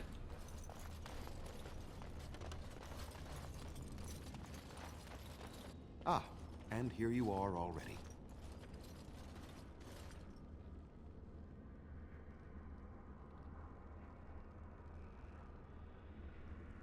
What are you doing here? You have carved a safe path through the forest. Safe enough for me to follow, anyhow. There was no way to tell what would happen once you reached this ruin, so I decided to come myself.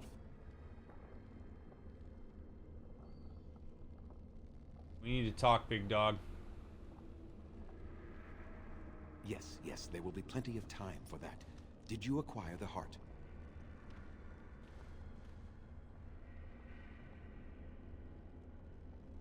I did not. You didn't. May I ask then, why are you leaving the ruin?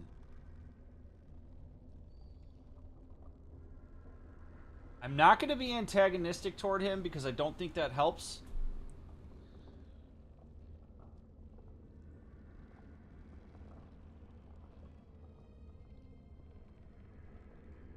Oh, how do I want to play this? I want to okay, so I'm already triangulated here, but I want to de-triangulate myself as much as possible. I don't think it's very useful for me to give more information than is necessary. So if I say she won't summon Witherthang until you break the curse, I'm delivering that message instead of the lady delivering that message, and I would much rather her be the one that delivers it. So I'm going to stay relatively neutral in how I do this because I don't need to ignite his emotions right away. So I've been sent to bring you back to the Lady of the Forest is, I think, where I want to go here. Oh, is that what the spirit calls herself now? And what does she want with me, if I might inquire?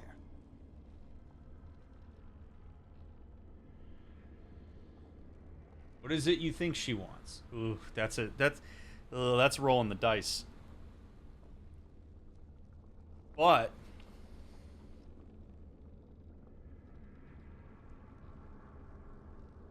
I get a lot of information with how he answers that question.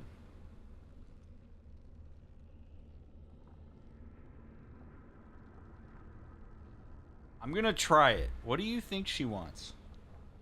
The thing is, when I ask this question, as soon as I ask this question, if I'm Zathrian, I'm going, whoa. You bought into whatever she told you. Like, it lets on that I am skeptical of his plight. I think one of the things that he was banking on is that we would unconditionally go in here and help. Problem is, he didn't give us all the information. But if I say, what do you think she wants, that's not a neutral stance. But I also don't know that I can just say, it doesn't matter, come with me now. That's a very aggressive stance. And I don't want to tell him what her deal is. I really don't think that's useful at this point. So I get more information by asking this question. We'll see how he responds. What is it that you think she wants? To survive, I suspect. That is the common nature amongst all such creatures. The will to survive. You do understand that she actually is Witherfang?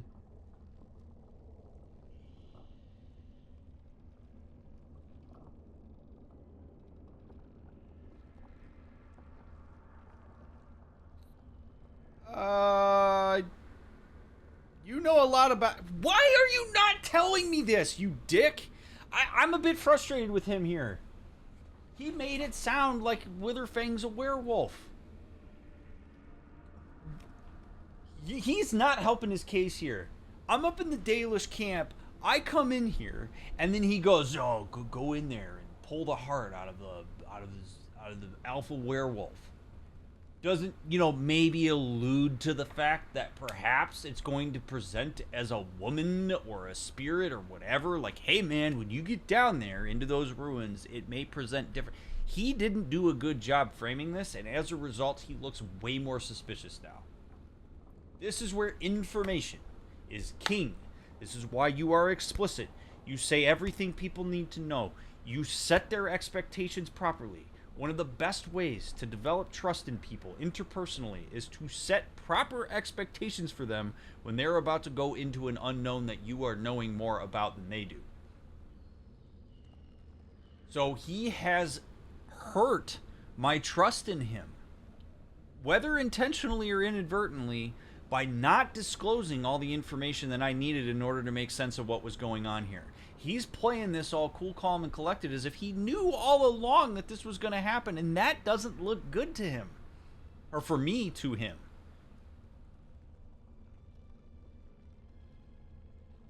What the hell? You got to be clear with people. Withholding information when you ask people to do something on your behalf and they agree to do it, not generally a good look. And this is why. Because he could very well be in the right. This could be a grieving man in a lot of pain who legitimately needs help from demons that are going to just ruin everybody's day for the rest of the time in this forest. But because he's been so cryptic, I am now skeptical of him because I have to be. Especially after I watched the werewolves finally disarm themselves and have a frank conversation with me and push for diplomacy when he didn't do that. He didn't say go down there and talk to Witherfang, see if we can work this out. He went and said go rip his heart out.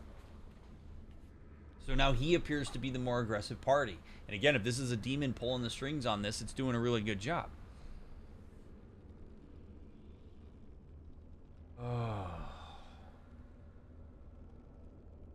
thought it was a male wolf.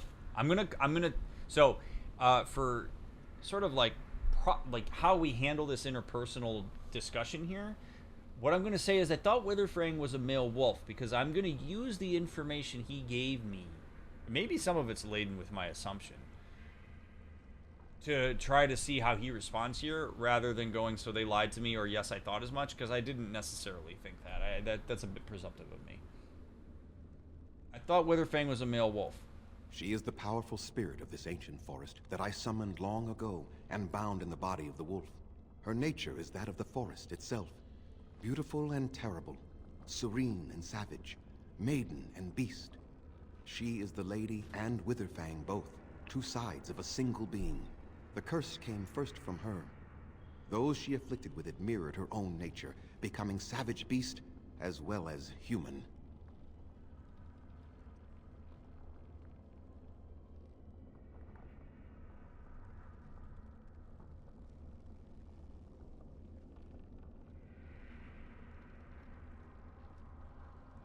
So he acknowledged that the curse first came from him, so I'm just going to repeat that back to him to show that I understand what he just said. They attacked my clan, and they were the same savages then that they have ever been. They deserve to be wiped out and not defended. Come, I will accompany you back to the ruin. Let us go and speak to the spirit, and I will force her into Witherfang's form. He may then be slain and the heart taken. Oh, no, no, no. No, no, no. No. Zathrian, you get to be angry, man. Some real shit went down. Sounds like you've kind of locked it away, and you have blown this up into more than it needs to be. But he just gave us all the information we need. We need to blow all of them to smithereens. No, we don't need to genocide an entire group of people because a couple of them harmed you personally. I hate that it happened for you. It's terrible. You didn't deserve it. It's not okay. Also, your retaliation at this point, not okay. Especially when we're looking at a potentially peaceful way to resolve this. I'm not going to stand by and just decimate all the werewolves because you have a personal vendetta against them. In fact, it might actually be useful to have the werewolves at our disposal against the blight, because that is a great equalizer here, man. Won't you at least consider talking to them? Why? You claim they have regained their minds, but they are still savage beasts. Their nature is unchanged. All they want is revenge, or a release that I will not give them. No, let us take the heart and end it. A release that I will not give them. If he was to finish that sentence, he would probably say something along the lines of, because I can never be released of what they did to me. So what he's doing is an eye for an eye. He is saying, I have been burdened with this immeasurable pain because of what happened to my family. There is no way for me to be released from that because I'm not doing the work that I need to do in order to make that happen. And so rather than focus inward, control what I can control, and try to move through my emotional experience, I would much rather you guys feel the same kind of trap that I feel. But he's inflicting it on people who are innocent bystanders to it. So it's what makes... If there were two werewolves down there, and they were the two guys that did to his family what we've been told were done, fine. Leave them as werewolves. I get it. You know what? You guys deserve it for what you did. But not the entire group. But that's what he's saying. I want you all to suffer as much as I do. And there are a lot of people that do this, and they're at times very scary people to be around. And the thing that makes it even scarier is because in some ways he is a victim figure. Like, he is a tragic figure in this. And so it pulls on our heartstrings a bit. But this is where we have to kind of... We have to look at our emotional empathy for him, but also re-engage our pragmatic ability here. And look at the global consequences of what it is that he's done. And we have to hold him accountable for that. You could be a scorned man, but You can't go on a warpath like this, dude. You blew this up.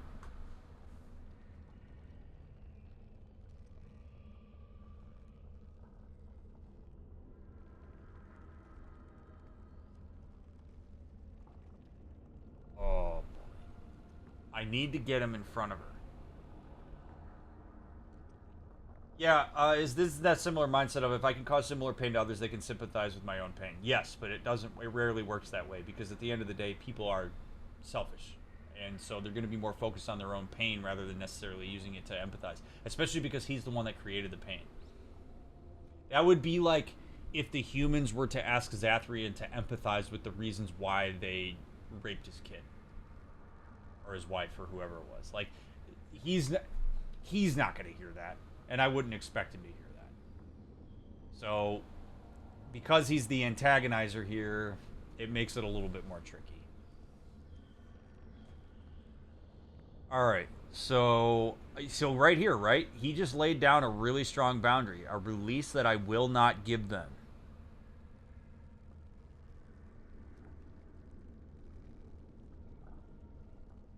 Can't let you do that, Star Fox. Oh, man. I just need to get him down.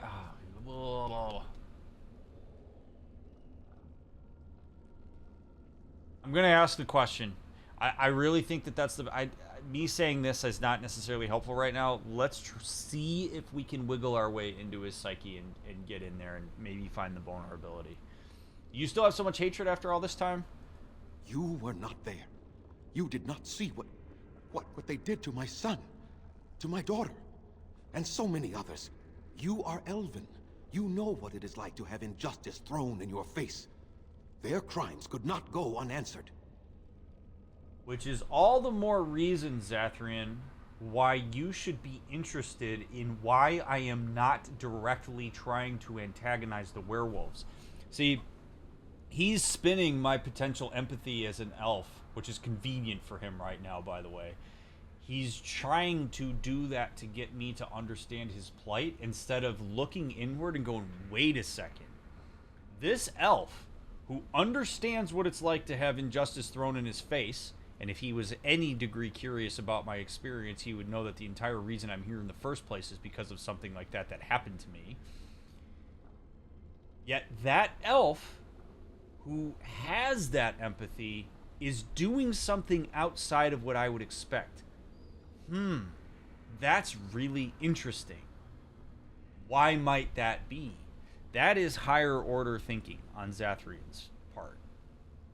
And all of us would do well to be mindful of these things, right? Like, if you see something anomalous, it doesn't necessarily mean that it has to confirm your story. It might mean that your story could use some adaptation, or some accommodation, or some adjustment. And I think that's what was possible here. He could very much look at my perspective here and use that to potentially challenge his own, but he's not doing that. He's basically like, you should empathize with me. Why aren't you with me? You must be an enemy too because you're not with me. All right, let's see. It is your own people suffering now as well as them. I gotta see if I can find the middle ground here. Is this an example of willful ignorance? I don't know. I wouldn't necessarily say it. You could kind of go out into left field for it, but I wouldn't necessarily call it that. Oh, man. So these crimes were committed centuries ago is completely invalidating and unempathic. That's not going to get to him. It's your own people suffering now as well as them is an interesting one because he does care about his people, but what he's not acknowledging is how much he's suffering. So your answer is to let them suffer forever? Yes, that is his answer because he's not thinking clearly about this. You can at least meet with them. That is what I propose. I'm going to take a shot at this. It's your own people suffering now as well as them. Like, everybody's suffering now, dude. I have sworn to protect my people, and I shall. I will not lift a finger to help the descendants of savages who deserved the curse they received. Oh, you are digging yourself a massive hole, man. You can at least meet with them. That's what I propose, man. And what if it is revenge they want, and not talk? Will you safeguard me from harm?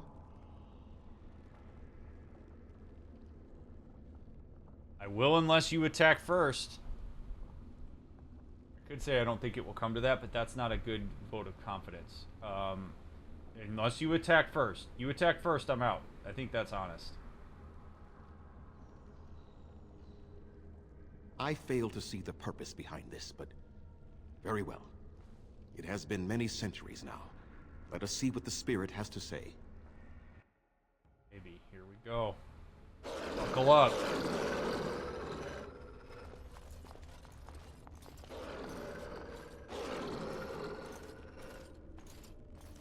So here you are, spirit. She is the lady of the forest. You will address her properly. You've taken a name, spirit?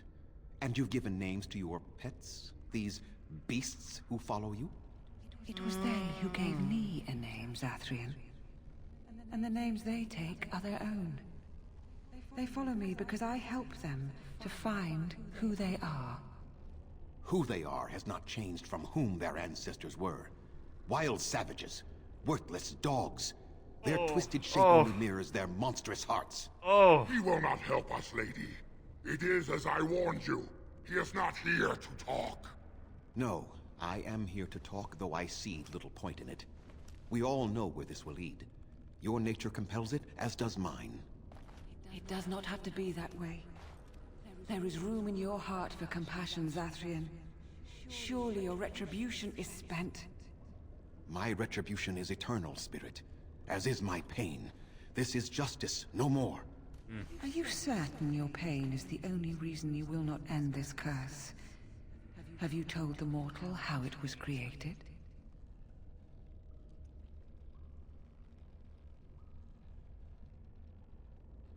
She is quite disarming. She absolutely has the upper hand in here. One of the things that I think is probably happening for Zathrian here is he is consciously, but probably more subconsciously, blocking his empathy. See, the thing that really sucks for Zathrian is because he hasn't been doing any work on his grief, is if she moves him into a space where he can empathize with them, understand their plight, and consider lifting the curse, it's going to bring all the pain back to him. Now, on the back end, it actually is probably going to be immensely relieving for him, because one of the things that he is likely doing is by keeping these people trapped as werewolves, keeping himself angry, he's also keeping his son and daughter alive, albeit internally. What a lot of people worry about when they're grieving is that if they stop holding on to the intense emotions, if they do things that bring relief to the grief, that they're going to forget about the people they're grieving, that they're going to fall by the wayside, that they're no longer carried with them anymore. And that is not true. You can still very intentionally carry the people you love and that were harmed with you in a way that you choose going forward. It doesn't have to be in anger. It doesn't have to be in revenge and vengeance. Zathrian, unfortunately, is holding on to them through that. And so to release himself from that and to find empathy for this and to make it right is going to stir up a lot of things that he hasn't been willing to look at up until this point.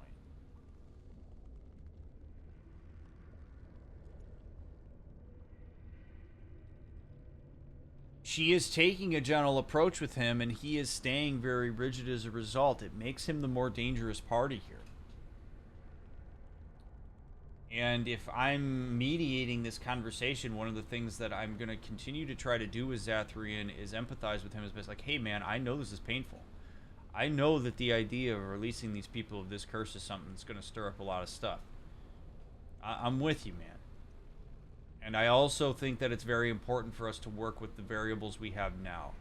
You are operating from a template of centuries ago. Pain that is as fresh today as it probably was the day it happened. We want to make sure that we start using that pain or responding to that pain in ways that are useful. I don't want to unilaterally trust the spirit of the forest, but if I work on what I've got from watching this dialogue right now, I am a little bit more with her because she's being far more diplomatic than he is. And he has been just kind of rigid for reasons I understand, but if this is ultimately going to come down to a decision I have to make, he's a very hard one to decide with right now.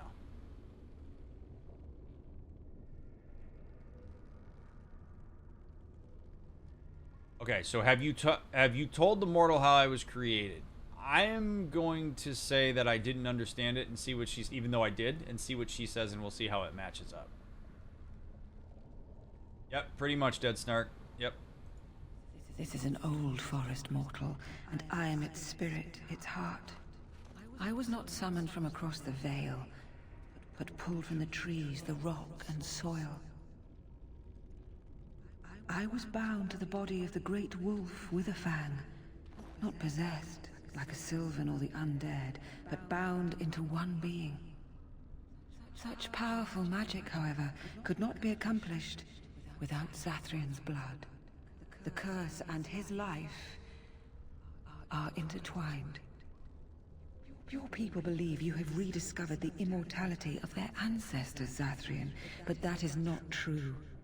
So long as the curse exists, so do you. No! That is not how it is!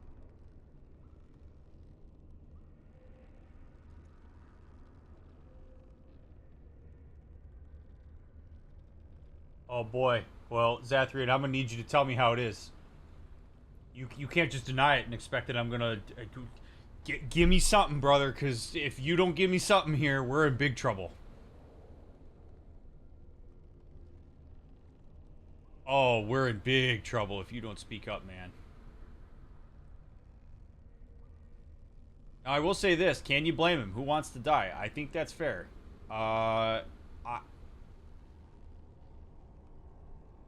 Just how far will you go for your revenge, Zathrian? Well, he'll... what do I want to go with here? Okay, what would I go with in real life? In real life, I would say, Zathrian, I'm going to need you to give me a little bit of an idea of what she's... if that's not how it is, tell me how it is. And do it now. I don't have that option sitting in front of me right now. So can you blame him? Who wants to die? I actually think that she could appreciate that point because she acknowledged earlier that everybody wants to survive, so she has a bit of empathy for that point. With Zathrian's death and the curse is putting a little bit more of the weight of this conversation on her, which doesn't feel fair to the fact that this is like a joint conversation. And just how far will you go to for your revenge, Zathrian, is antagonistic toward him, and it starts to show that I am biased in her direction. So what I think I'm going to do is go, can you blame him? Who wants to die? Because I think that facilitates the level of empathy here. Hopefully de-escalates it, maybe warms him up a little bit, and shows him that, like, I did tell him I was going to protect him, and I think I can give him a little bit of an emotional boost here. At the same time, for as long as he lives, he's miserable because he's not doing the work he needs to do. Can you blame him? Who wants to die? What could keep one going after so many centuries of life? Love?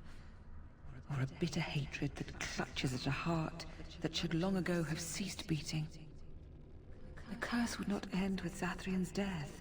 His life, however, relies on its existence. And I believe his death plays a part in its ending. Then we kill him! We tear him apart now! No. For all your powers of speech, you are beasts still. What would you gain from killing me? Only I know how the ritual ends, and I will never do it. Ha! You see? We must kill them all! See? They turn on you as quickly. Do what you have come here to do, Grey Warden, or get out of my way. This is exactly why Swiftfang, or whatever his name is, should have gotten... Get out! Get out of here! The Lady of the Forest should have known better, too. Get him out of here, because what he does is he perpetuates Zathrian's preconceived notions about werewolves. He is not helping at all, because all he's doing is making Zathrian go, see? And of course Zathrian's going to say that. Now, one thing that might be nice would be if the Lady of the Forest was to reach over and put her arm on his shoulder and calm him down again and show that she can do that. That might be a nice gesture. That might help. She's not doing that, which doesn't make a lot of sense to me, but this is, you have got to be careful with who you bring in to the room when you do this stuff. And this is exactly what I meant 25 minutes ago when I said Swiftfang can't be in here, man. Oh.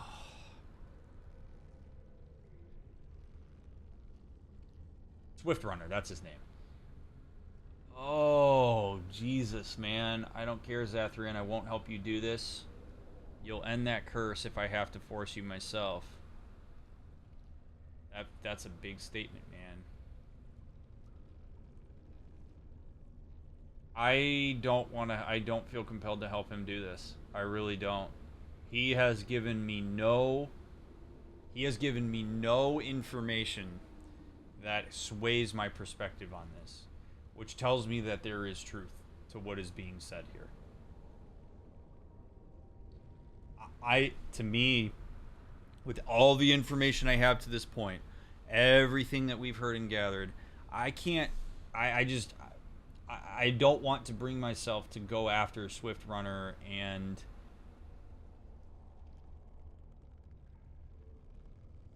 we're not doing. I'm sorry it had to come to this. Swiftrunner is an interesting one because I don't know where that's going to lead us. Because that's actually the option that I like the best. But that would be in the spirit of like Swiftrunner. I know this is painful, man. I'm sorry it had to come to all this shit, man. But I also don't know if Swiftrunner was maybe the human that perpetuated it. I don't know enough about this. So,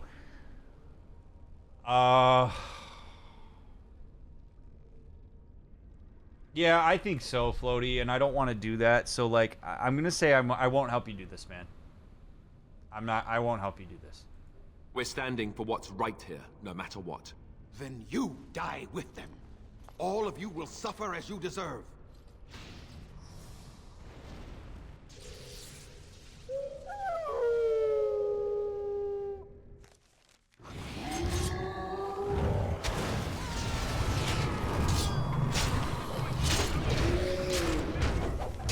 Why am I fighting shades?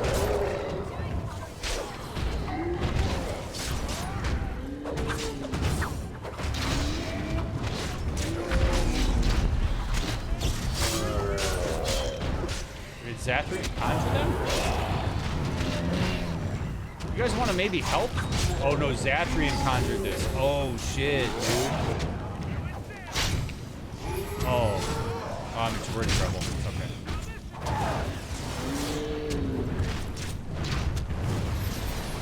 Oh shit, I didn't want to drink that yet. I did not prepare myself properly for this. Okay.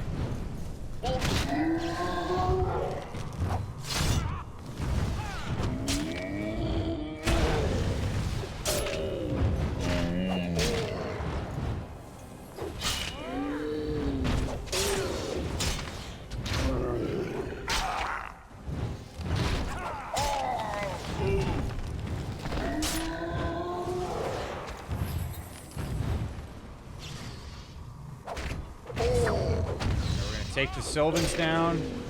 Good thing I'm not injured anymore, huh? Okay.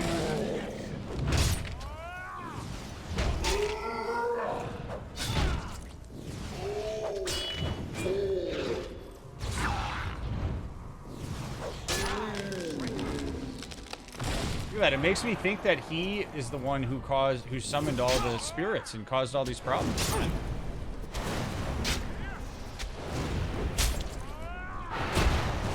Oh no. Oh no. Oh no. Fucking A, man. Alright, we'll try it again. Yep. Screwed as soon as he froze me.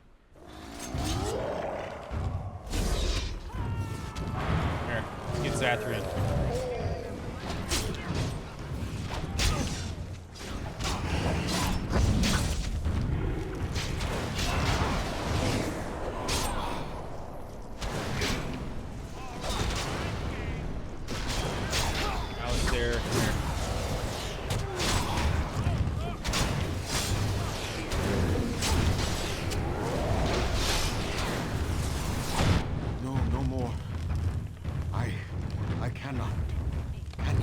you. Finish it. Kill him now. No! Don't kill him! Please, lady, stop him! No, Swift Runner. We will not kill him. If there is no room in our hearts for mercy, how may we expect there to be room in his? I cannot do as you ask, Spirit. I am too old to know mercy. All I see are the faces of my children, my people. I cannot do it.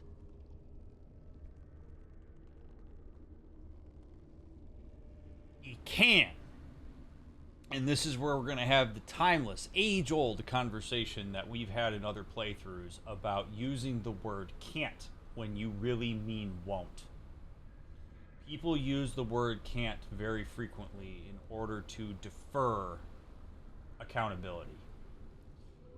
And they do it in a way that is really buried in language, but it's actually not helpful to people finding a sense of empowerment to do things. There is a huge difference between I can't go to that party on Friday and I am choosing not to go to that party on Friday. I can't do the ritual versus I won't do the ritual. If you actually physically, legitimately cannot, then use that word. But otherwise, take accountability for your choice, which is I am choosing to do something else. Or I am and sometimes that something else is just not going, or not doing it. But if he wants to make that decision, do it. But do not hide behind the word can't, Zathrian. That makes you look like you're some sort of victim to circumstance, and in this case, you're not. You are choosing not to do it amidst all sorts of variables that suggest that it would probably be cool if you did. So, don't hide behind the word can't. Think about the word can't as a literal word linguistically, and if you aren't being literal with the word can't, find a different word. You will find that you have much more fulfilling interactions as a result, by the way. Take a lot more accountability for things. I cannot do you speak. I'm too old to know mercy. No, you're not. All I see are the faces of my children, my people. I cannot do it. Yes, you can. This is exactly what I meant. He has to confront all these demons, no pun intended, when he is put up against this. This makes it very clear that his convictions are not for his clan. They are personal. Because if he really was altruistic, if he really cared about the people that he's leading, if he really took that to heart, this is the best opportunity he's ever had in order to ensure their safety. And he's not doing it. So he's literally willing to throw his clan on the line for his own personal conviction from centuries ago where nobody even around right now was around for it.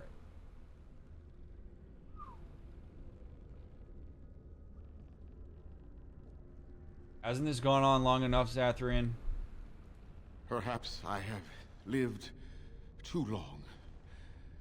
This hatred in me is like an ancient, gnarled root. It has consumed my soul. What of you, Spirit? You are bound to the curse just as I am. Do you not fear your end? You are my maker, Zathrian. You gave me form and consciousness where none existed. I have known pain and love, hope and fear, all the joy that is life. Yet of all things I desire nothing more than an end. I beg you, Maker, put an end to me. We beg you, show mercy. You shame me, Spirit. I am an old man, alive long past his time. Then you'll do it? You'll end the curse? Yes, I think it is time. Let us put an end to it all.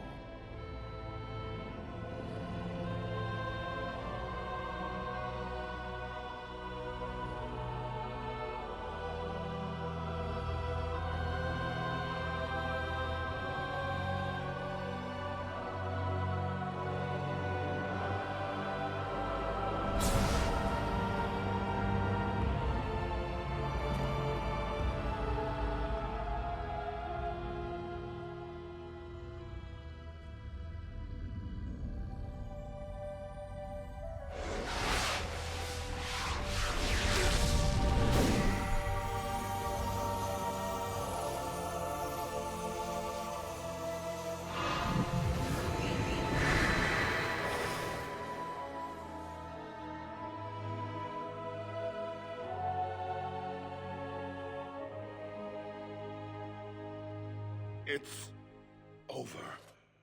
She's gone. And we're human.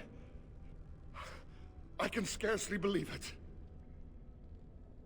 Now, go forth and tell your human brethren that an elf facilitated this for you.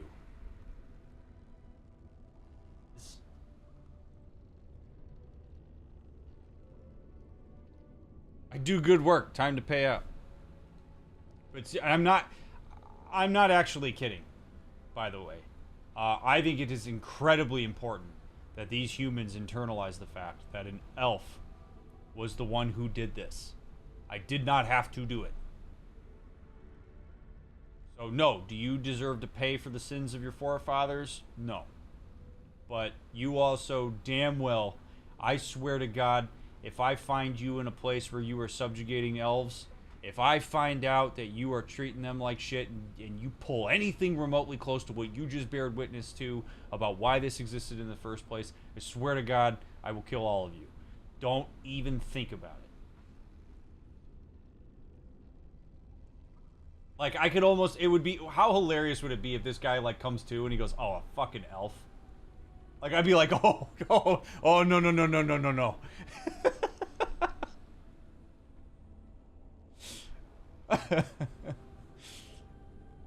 Alright. What are you gonna do now? We'll leave the forest, I suppose. Find other humans, see what's out there for us. It should be quite interesting, don't you think? Thank you. We'll never forget you.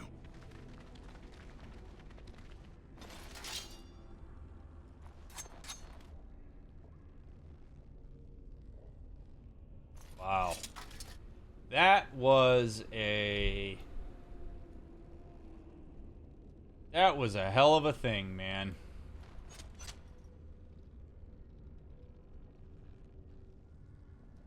It makes you wonder just like how much of it was like how much of being a werewolf are they even going to remember? Like, do they even know much about what just happened?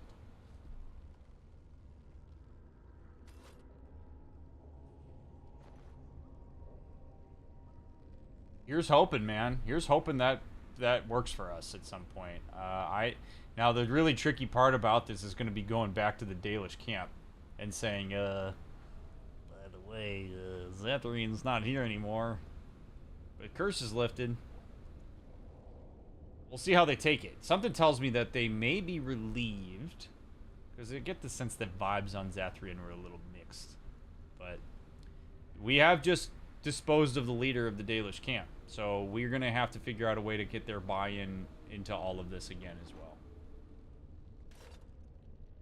And we will do that in the next episode. We'll do that in part 10. This was a heavy one tonight. But boy did I enjoy this. I didn't expect this to go in this direction at all. I really didn't.